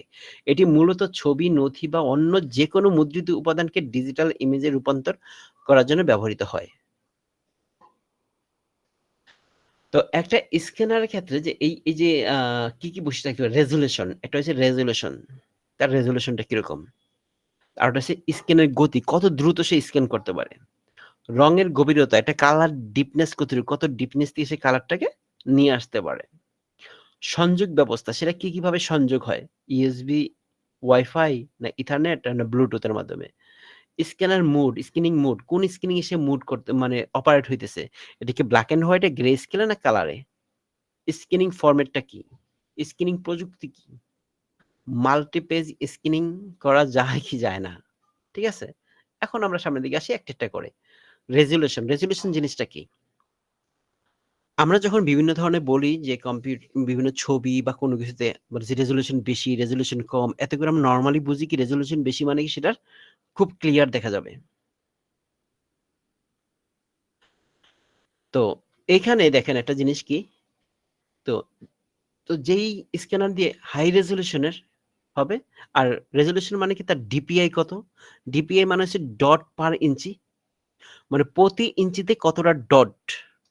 মানে আমরা যে প্রিন্ট হয় কাগজের মধ্যে সেখানের ভিতরে, অথবা এখানে যে আমরা দেখতেছি এগুলো প্রতিটা ডটে মানে প্রতিটা ডটে কত ইঞ্চি, মানে সরি প্রতিটা ইঞ্চিতে কতটা ডট আছে তার উপর ডিপেন্ড করে আমরা বলি তার রেজোলিউশন কত। এই যখন এখানে যখন বলা হয় 1200 ডিপিআই, মানে প্রতি ইঞ্চিতে 1200টা ডট আছে, ফুটা আছে। এটা দিয়ে বোঝানো হয় রেজোলিউশন। সাধারণত স্ক্যানার রেজোলিউশন 200 থেকে 600 ডিপিআই। একটা স্ক্যানার রেজোলিউশন 200 থেকে 600 ডিপিআই হয়। তবে আমরা আরো কমও করতে পারি ইচ্ছা করলে। 50 তো দেখা যায় না, আমি দেখছি 100 পর্যন্ত দেখছি সর্বনিম্ন। 100 তে আপনি যদি রেজোলিউশনে 100 রেজোলিউশনে কোনো স্ক্যান করেন তাহলে কি হবে? এটার মান কম হবে, এটার সাইজও কম হবে। মানে কি? যেমন কত এমবি সাইজ, ওই সাইজটাও কমে যাবে, কত কেবি হবে সেই সাইজটা কমে যাবে, কিন্তু এটার রেজোলিউশন ও কমে যাবে। এই ইমেজ কোয়ালিটিও নষ্ট হয়ে যাবে। যত বেশি হবে তত বেশি হবে। আমি এখানে সাধারণত এখানে 200 থেকে 600 পর্যন্ত ইউজ করা হয়। তবে 600 এর উপরে আপনি 1200 করতে পারেন। আমি 1200 করেছি। আর 200 থেকে 600 বেশি ইউজ করা হয়। আর আমাদের নরমালি যে কাগজে প্রিন্ট হয় প্রিন্টার দিয়ে, সেটা মেক্সিমাম ক্ষেত্রে 300 রেজোলিউশনে প্রিন্ট করা হয়ে থাকে। এটা আছে পারফেক্ট ইঞ্চি, আমাদের যে ইঞ্চি মাপ হয় সেই ইঞ্চির সাথে একটা ম্যাচিং থাকে 300 হলে। তো 200 হইলেও আপনার অনলাইনে ইউজ করার জন্য চলে, 300 হলে গুড, এর উপরে গেলে আপনার সাইজ বড় হয়ে যায় কাগজের। তাইলে আমরা রেজোলিউশন বলতে কি বুঝাইছি? ডিপিআই বুঝাইতেছি। কত ডিপিআই? আর ডিপিআই মানে হচ্ছে গিয়ে ডট পার ইঞ্চি, মানে প্রতি ইঞ্চিতে কতটা ডট আছে। কিন্তু উচ্চমানের গ্রাফিক্স স্ক্যানার রেজোলিউশন 1200 ডিপিআই বা তারও বেশি হতে পারে। যখন আপনার বিলবোর্ড বা কোথাও যদি বড় রেজোলিউশনে প্রিন্ট করা হয়, তখন আমাদের ডিপিআইটা বাড়িয়ে দেওয়া হয় অনেক বেশি। তাইলে কি এটা কোয়ালিটি তত বেশি হবে। তবে ওইগুলির ক্ষেত্রে কি আমাদের বিভিন্ন প্লটার বা বিভিন্ন জায়গায় প্রিন্ট করা বা ওই ধরনের বড় স্ক্রিনে প্রদর্শন করার জন্য, যেমন মনে করুন কোনো একটা বড় প্রজেক্টর আপনি প্রদর্শন করবেন, সেসবের ক্ষেত্রে ডিপিআইটা বেশি প্রয়োজন হয়। উচ্চ ডিপিআই মানে ভালো গুণগত মানে স্ক্যানার। যত ডিপিআই বেশি হবে তার মান তত বেশি। তাহলে রেজোলিউশন কি? রেজোলিউশন যত বেশি হবে আপনার ইমেজ কোয়ালিটি তত ভালো হবে। আর রেজোলিউশন মেজার করা হয় ডিপিআই এর মাধ্যমে। ডিপিআই মানে কি? ডট পার ইঞ্চি, প্রতিটা ইঞ্চিতে কতটা ডট থাকে। স্ক্যানিং গতি। নরমালি আমরা বুঝতে পারি যে স্ক্যানিং গতি যত বেশি হবে তত কি এটা স্ক্যানারের মান ভালো, প্রতি সেকেন্ড মানে তত বেশি পরিমাণে আমি যত অল্প সময়ে তত বেশি স্ক্যান করা যাবে। আর এটাকে পরিমাপ করা হয় পেজ পার মিনিটের মাধ্যমে, পিপিএম। একে উল্লেখ করা হয় পিপিএম এর মাধ্যমে। সাধারণত স্ক্যানার প্রতি মিনিটে 1 থেকে 5 পৃষ্ঠা স্ক্যান করতে পারে। কিন্তু দ্রুত গতির স্ক্যানারে 30 থেকে 35 পৃষ্ঠা প্রতি মিনিটে স্ক্যান করতে সক্ষম। তবে তার চেয়েও বেশি স্ক্যানারে স্পিড, হাই স্পিড স্ক্যানার আমি দেখেছি। তবে এখানে যেটা হচ্ছে গিয়ে 1 থেকে 5 এগুলি নরমালি আমরা মার্কেটে নরমালি দেখি, কারণ এর প্রাইস একটু কম। 30 থেকে 50 পেজ যদি স্ক্যান করা যায় সেটার দাম একটু বেশি। মানে একটু বেশি না, ভালোই বেশি। আর যদি তার চেয়ে বেশি হয় তাহলে তো প্রাইস আরো অনেক বেশি। 30 থেকে 50 টা পেজ পার মিনিট স্ক্যান করা ভালো। এই লেভেলের স্ক্যানার প্রাইস আপনার 60-70 হাজারের উপরে। 30 থেকে 50 টা পেজ যদি পার স্ক্যানে পার মিনিট স্ক্যান করতে পারে সেটার প্রাইস। রঙের গভীরতা। একটি স্ক্যান করা ছবির রঙের মান বোঝায় যে তার বিট দ্বারা পরিমাপ করা হয়।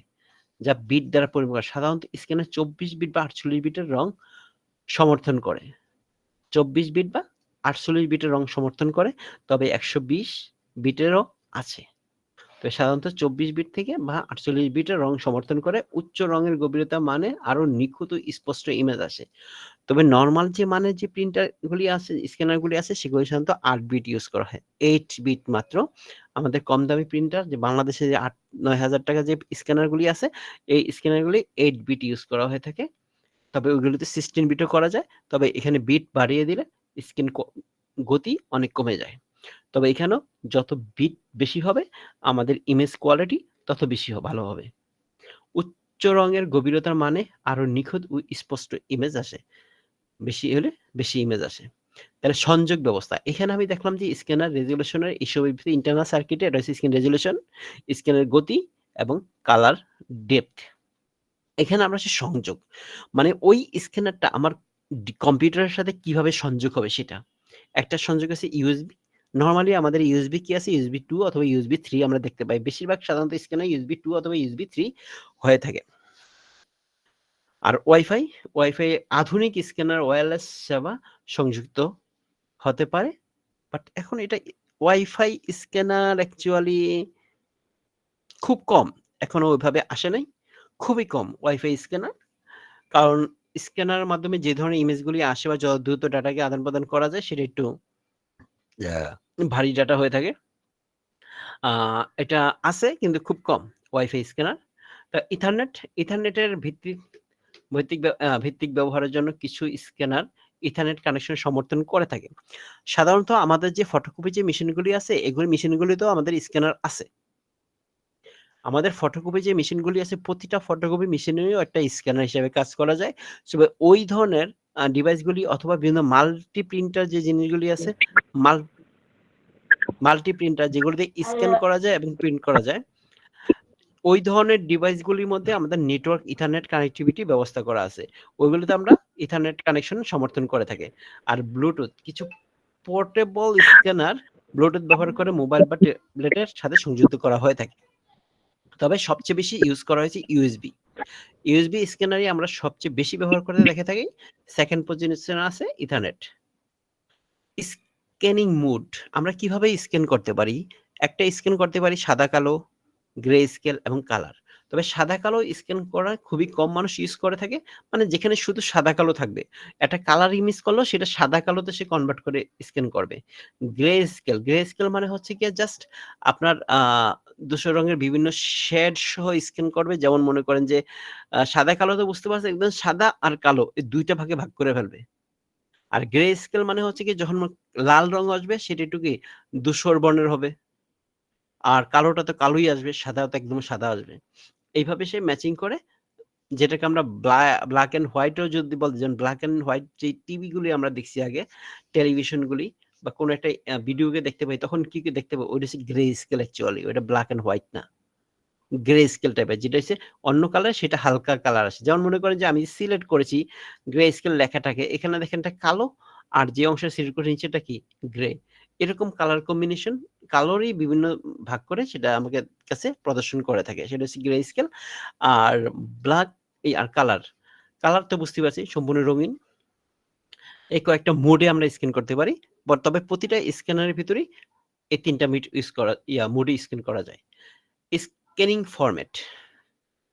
এই স্ক্যান করার সময় আমরা কিভাবে স্ক্যান করব সেই ফরম্যাটটা একটু আছে কয়েকটা ফরম্যাটে। যেমন একটা ফরম্যাট হচ্ছে গিয়ে ইমেজ ফরম্যাট, আরেকটা বলতেছি ডকুমেন্ট ফরম্যাট। এই ডকুমেন্টটা কি জেপিজি, পিএনজি, টিআইএফএফ, বিএমপি এগুলি সাধারণত ইমেজ ফরম্যাট। আর পিডিএফ এটা হচ্ছে ডকুমেন্ট ফরম্যাট বলা যায়। তো নরমালি কি প্রত্যেকটাই কি এটা ডকুমেন্ট। ইমেজ হলো একটা ইমেজ ডাটা বা ডকুমেন্ট হিসেবে আইডেন্টিফাই করা যায়।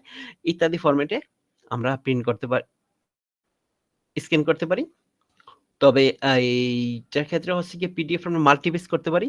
আর ইমেজগুলি তো আমরা মাল্টিপেজ করতে পারি না। ইমেজ তো সিঙ্গেল পেজই হয়। কারণ পিডিএফ এ আমরা মাল্টিপেজ থাকে। একের পর এক সিরিয়ালে আসতে পারে।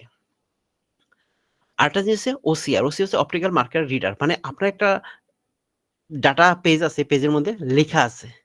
এই লেখাগুলি সে টেক্সট আকারে সে স্ক্যান করবে। একদম লেখাই আকারে স্ক্যান করবে। সেটা হচ্ছে ওসিআর করা। ওসিআর যখন আমরা করব স্ক্রিনের জন্য তখন লেখাকে এডিটেবল টেক্সট হিসেবে আপনার সামনে আসবে। যেমন আমি যদি এটাকে প্রিন্ট করি, প্রিন্ট আউট করার পর এই লেখাকে আমি এডিটেবল টেক্সট আকারে কনভার্ট করতে পারি। স্ক্যানিং প্রযুক্তি। স্ক্যানিং প্রযুক্তিতে কয়েক ধরনের স্ক্যানার আছে। ফ্ল্যাট বেড স্ক্যানার আছে, শিট ফিড স্ক্যানার আছে, হ্যান্ড হোল্ড স্ক্যানার আছে, ড্রাম স্ক্যানার আছে। তো ফ্ল্যাট বেড স্ক্যানার এটা হচ্ছে সবচেয়ে কম দামি স্ক্যানার এবং এটা সবচেয়ে বেশি মানুষ নরমালি পার্সোনালি ইউজ করে থাকে কারণ এটা স্লো বাট এটা দামে কমে পাওয়া যায়। এগুলির ক্ষেত্রে বই, ছবি ও বিভিন্ন নথি স্ক্যান করার জন্য সাধারণত ব্যবহৃত হয়ে থাকে। এই ফ্ল্যাট বেডের ক্ষেত্রে একটা করে আপনাকে স্ক্যান করতে হয়। খুব আস্তে স্ক্যান করতে হয়। শিট ফিড স্ক্যানার কাগজের নথি স্বয়ংক্রিয়ভাবে স্ক্যান করতে পারে। মানে শিট ফিড স্ক্যানার এইটার মধ্যে আপনি এট এ টাইমে অনেকগুলি কাগজ একসাথে দিবেন, একবারে সব স্ক্যান করে ফেলবে। মানে একপাশে যেমন প্রিন্ট যেরকম। কেউ কি কিছু বলতে চাচ্ছেন? একটা শব্দ আসতেছিল। ফ্ল্যাট বেড কত টাকা হতে পারে? অ্যাকচুয়ালি মার্কেটে যাই না, বহুদিন হয়ে গেছে, আমি বলতে পারি না ঠিক। তবে ফ্ল্যাট বেড স্ক্যানারের ভিতরে আনুমানিক আপনি নেটে সার্চ দিলে দেখতে পারেন। আপনি ওই যে রায়ান্স আছে, ওদের সাইডে আনুমানিক ধারণা নিতে পারেন প্রাইসটা কিরকম হয়। ঠিক আছে, তবে ফ্ল্যাট বেড স্ক্যানার একটু কম দামি। তো ওইটা আগে মনে করেন যে আমি আগে যখন আমার পার্সোনাল একটা ছিল বাসায় ইউজ করতাম তখন ২৮০০-৩০০০ টাকা করে কিনেছিলাম। শুনেছি এখন এটা নাকি বলে ৮-৯ হাজার টাকা হয়ে গেছে। সবচেয়ে কম দামিটা ক্যাননের। আমি যেটা ইউজ করছিলাম মানে ক্যাননের ছিল।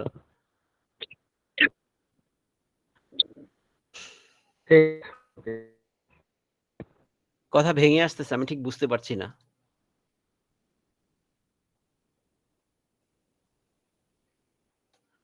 আচ্ছা,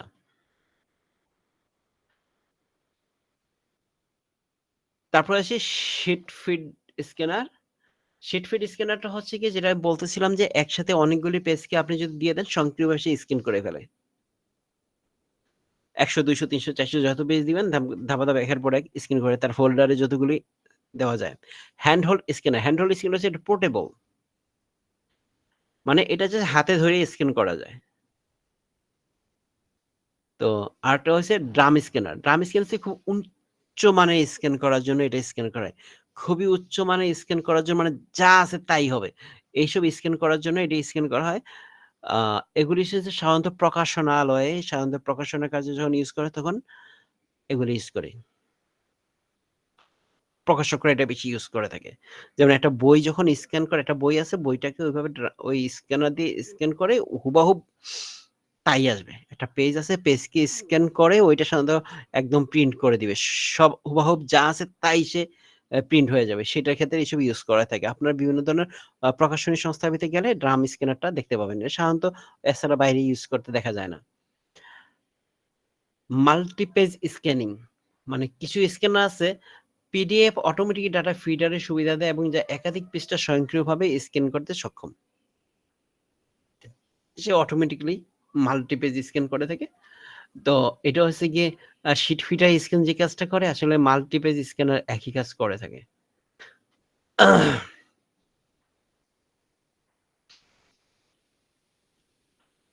এইবার আমরা আসি পেরিফেরাল ডিভাইসগুলি। বিশেষ পেরিফেরাল ডিভাইসের কার্যকারিতা মানে বিশেষ কিছু পেরিফেরাল ডিভাইস আছে, সেই ডিভাইসগুলা। এই ডিভাইস নিয়ে আমরা একটু শর্টে কথা বলবো। এটি হয়েছে আমাদের আজকে লাস্ট টপিকস। আর কি আছে এটা ছাড়া? আর নাই। এটা সহজে আপনারা বুঝতে পারবেন, শর্টকাটে বলে দিচ্ছি আমি। যেমন এখানে যে বিশেষায়িত যেমন OMR অপটিক্যাল মার্ক রিকগনাইজার, তারপর আরেকটা OCR, তারপর digitizer, light pen, speech recognizer, barcode scanner, braille display.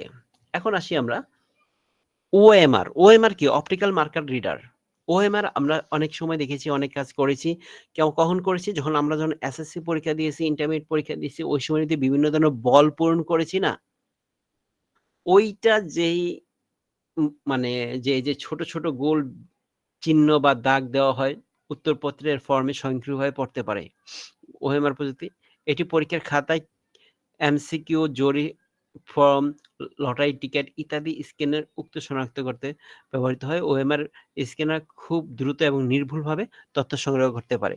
মানে আমরা যে বলগুলি পূরণ করে থাকি সেটা কি হয়েছে, সেই কাগজটা যখন OMR মেশিনে মানে OMR এ দেওয়া হয় তখন সে সহজে বুঝতে পারে যে কোন জায়গাটা কোন বলটা পূরণ করা হয়েছে এবং সেখানে কি লেখা আছে সেটা সে OMR এর মাধ্যমে সেটা রিড করতে পারে। তাহলে কি OMR প্রযুক্তির মাধ্যমে কি করে? ছোট ছোট মার্ক করা থাকে, প্রযুক্তি মার্ক করা থাকে, তা উত্তরপত্র ফর্মে স্বয়ংক্রিয়ভাবে পড়তে পারে। আর এটা ব্যবহারটা সাধারণত কিসে দেখতে পাই? আমরা পরীক্ষা উত্তরপত্র মূল্যায়নের জন্য ভর্তি পরীক্ষা এবং চাকরি পরীক্ষার জরিপ ও গবেষণার ডাটা সংগ্রহ করতে এটা দেখা যায়। আর ওসিআরটা কি হইছে? বিভিন্ন ধরনের লেখা যে কাগজের মধ্যে যে লেখা থাকে সেটাকে লে লেখাটা সে রিড করতে পারে। এগুলো কিন্তু আমাদের মোবাইলে এখন করতে পারি আমরা।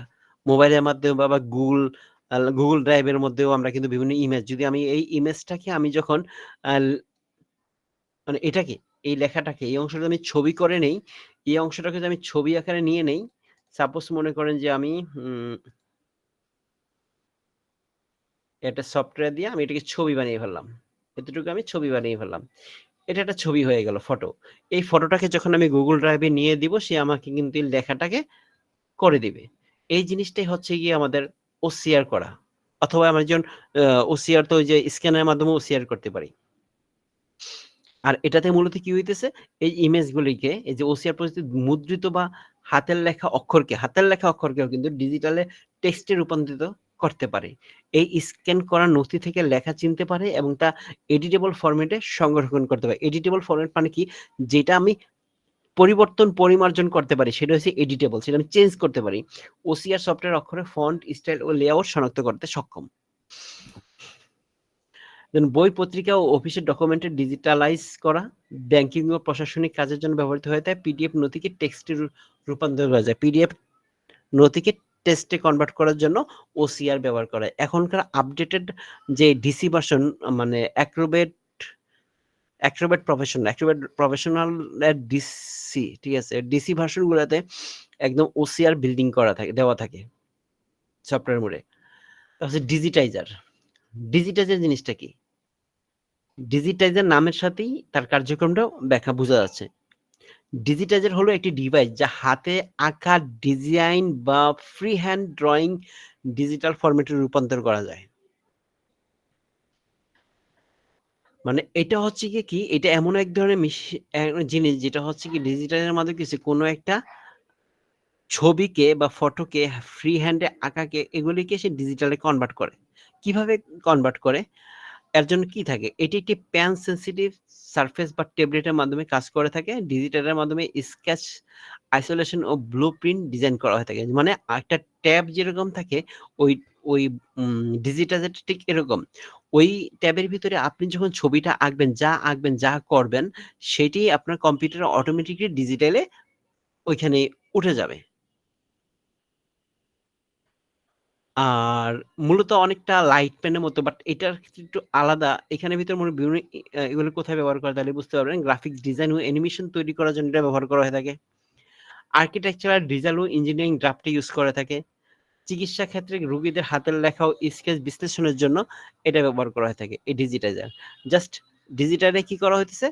কোনো একটা আঁকা লেখাকেও যে আপনি যে কাগজ বা ইয়েতে লেখেন সেটাকে ডিজিটালে কনভার্ট করতে পারে, রূপান্তরিত করা যায় এই ডিজিটালের মাধ্যমে।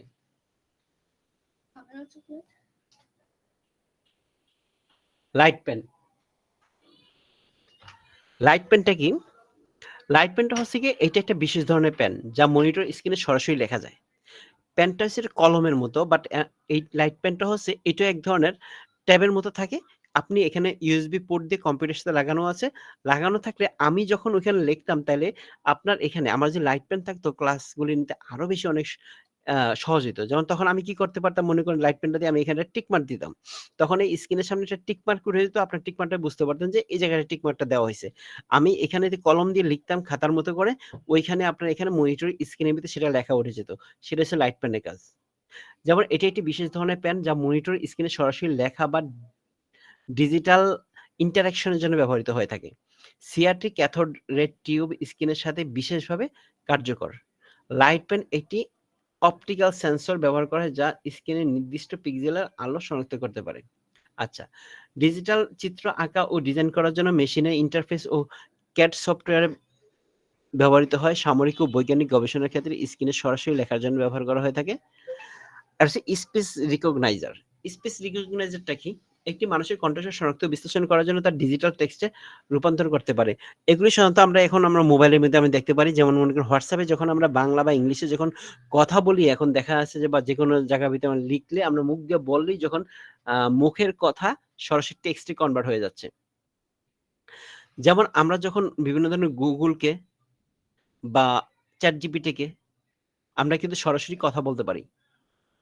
যেমন এখানে স্বয়ংক্রিয় কমান্ড সিস্টেমে ভয়েস অ্যাসিস্ট্যান্ট যেমন সিরি, গুগল অ্যাসিস্ট্যান্ট, অ্যালেক্স। এখানে সিরি, গুগল অ্যাসিস্ট্যান্ট এবং অ্যালেক্স এই ধরনের যে অ্যাসিস্ট্যান্টস আছে তাদেরকে যখন আমরা কমান্ড দিই সে ওইভাবে কাজ করে নিতে পারি। অথবা আমরা কিছু যখন কোনো কথা লিখি সে অটোমেটিক টেক্সটে কনভার্ট করে ফেলতেছে।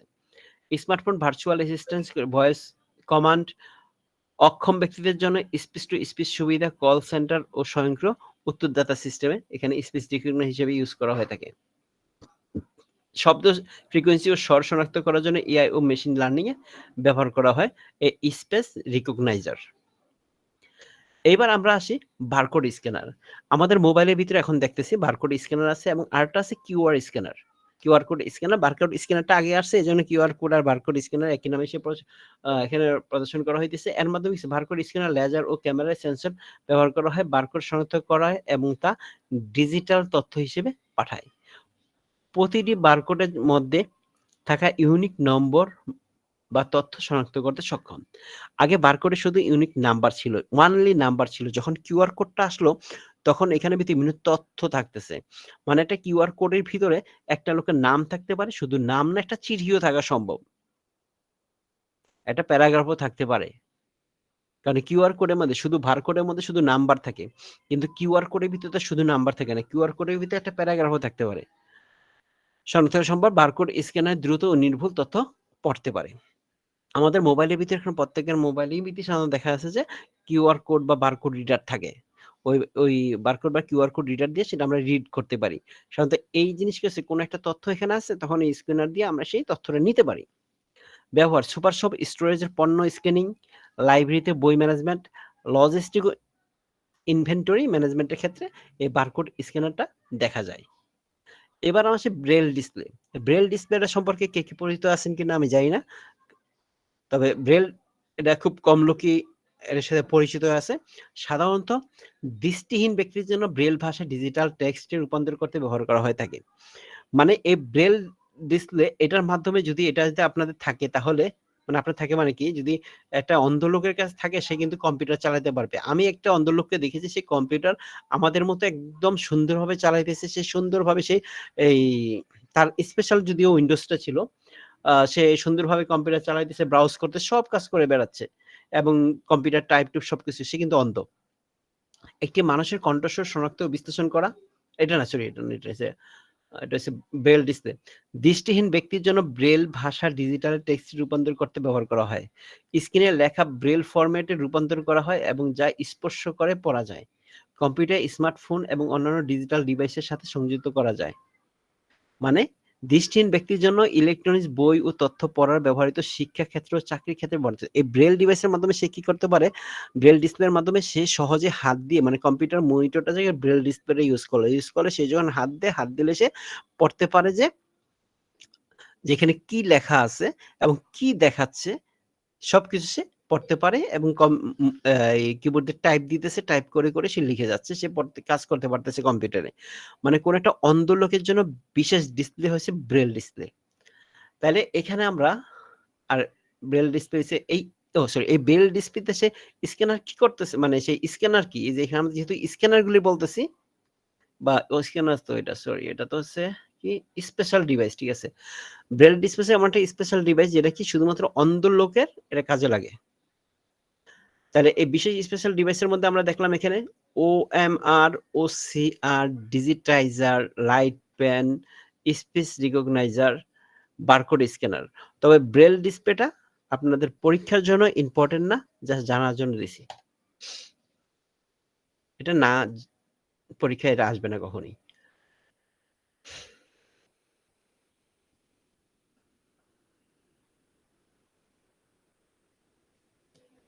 হ্যালো, আসসালামু আলাইকুম। আপনাদের এখান থেকে কোনো কিছু যদি কোনো কোশ্চেন থেকে থাকে আমাকে বলতে পারেন। জি স্যার, হ্যালো। এই পড়ার পাশাপাশি না স্যার, এবার তো সব থিওরিক্যালি ছিল মানুষকে স্যার, ভালো তো ইনশাআল্লাহ বুঝতে পারছি সবকিছু। আচ্ছা ঠিক আছে, এগুলি খুব সিম্পল। আপনার এই সাবজেক্টে আইসিটি তে যা আছে একদম সবই সিম্পল। আপনার এইখানে সিলেবাসটাই খুবই সিম্পল সিলেবাস। এইখানে আইসিটি অ্যান্ড কম্পিউটার অ্যাপ্লিকেশন এটা আপনারা পারবেন খুব সহজেই। তবে এখানে ভিতরে যেমন মনে করেন যে এরপরে কি আছে তেমন কিছু নাই। অ্যালাইড পেরিফেরাল ডিভাইস আছে, এই যে 2 চ্যাপ্টার কমপ্লিট হয়ে গেছে। তারপরে ইংলিশ এবং বাংলা টাইপিং সম্পর্কে বলার কিছু নাই তেমন। তারপর একটা ক্লাস ওইটা দেওয়ার পর আমরা চলে আসবে internet of communication and interaction. এখানে কিছু বলবো, এটা এখানে খুবই ইম্পর্টেন্ট কিছু টপিকস আছে যেটা জানা দরকার। তারপর ওয়ার্ড প্রসেসিং সম্পর্কে সেটা আপনারা খুব ভালো করে জানেন, এমএস ওয়ার্ড, এমএস এক্সেল। তবে এখানে কিছু কিছু জিনিস আছে যে খুব জানেন যে বেশি সেটা বললে ভুল হবে, কারণ এত বেশি ফাংশন আছে এমএস ওয়ার্ডে, তা আপনি নিজেও ভাবতে পারবেন না। আমি শীটগুলি দিয়ে দিব আপনাদের, এগুলি করে সুন্দরভাবে করলে ভালো হবে নিজের পড়ার জন্য। এগুলি কিন্তু আপনাদের পরীক্ষার আসার জন্য কোনো ইম্পর্টেন্ট না। এগুলি দিয়ে পরীক্ষা তেমন কিছু আসে না, খুব কম আসে, অল্প কিছু আসে। আর এটা মাত্র 30 মার্কের পরীক্ষা হবে, কিন্তু আপনাদের বাস্তব জীবনে কাজের জন্য, কম্পিউটার জন্য কাজে লাগবে। আইসিটি ট্রেনিং এবং লার্নিং প্রসেস, এই হচ্ছে আপনাদের টোটাল আইসিটির সিলেবাস, আইসিটি অ্যান্ড অফিস অ্যাপ্লিকেশনের। আপনাদের বেশি পড়াশোনা করতে হবে, ডাটা স্ট্রাকচার অ্যালগরিদম হিউজ পড়া আছে ওইসবগুলি, ওইসব সাবজেক্টে।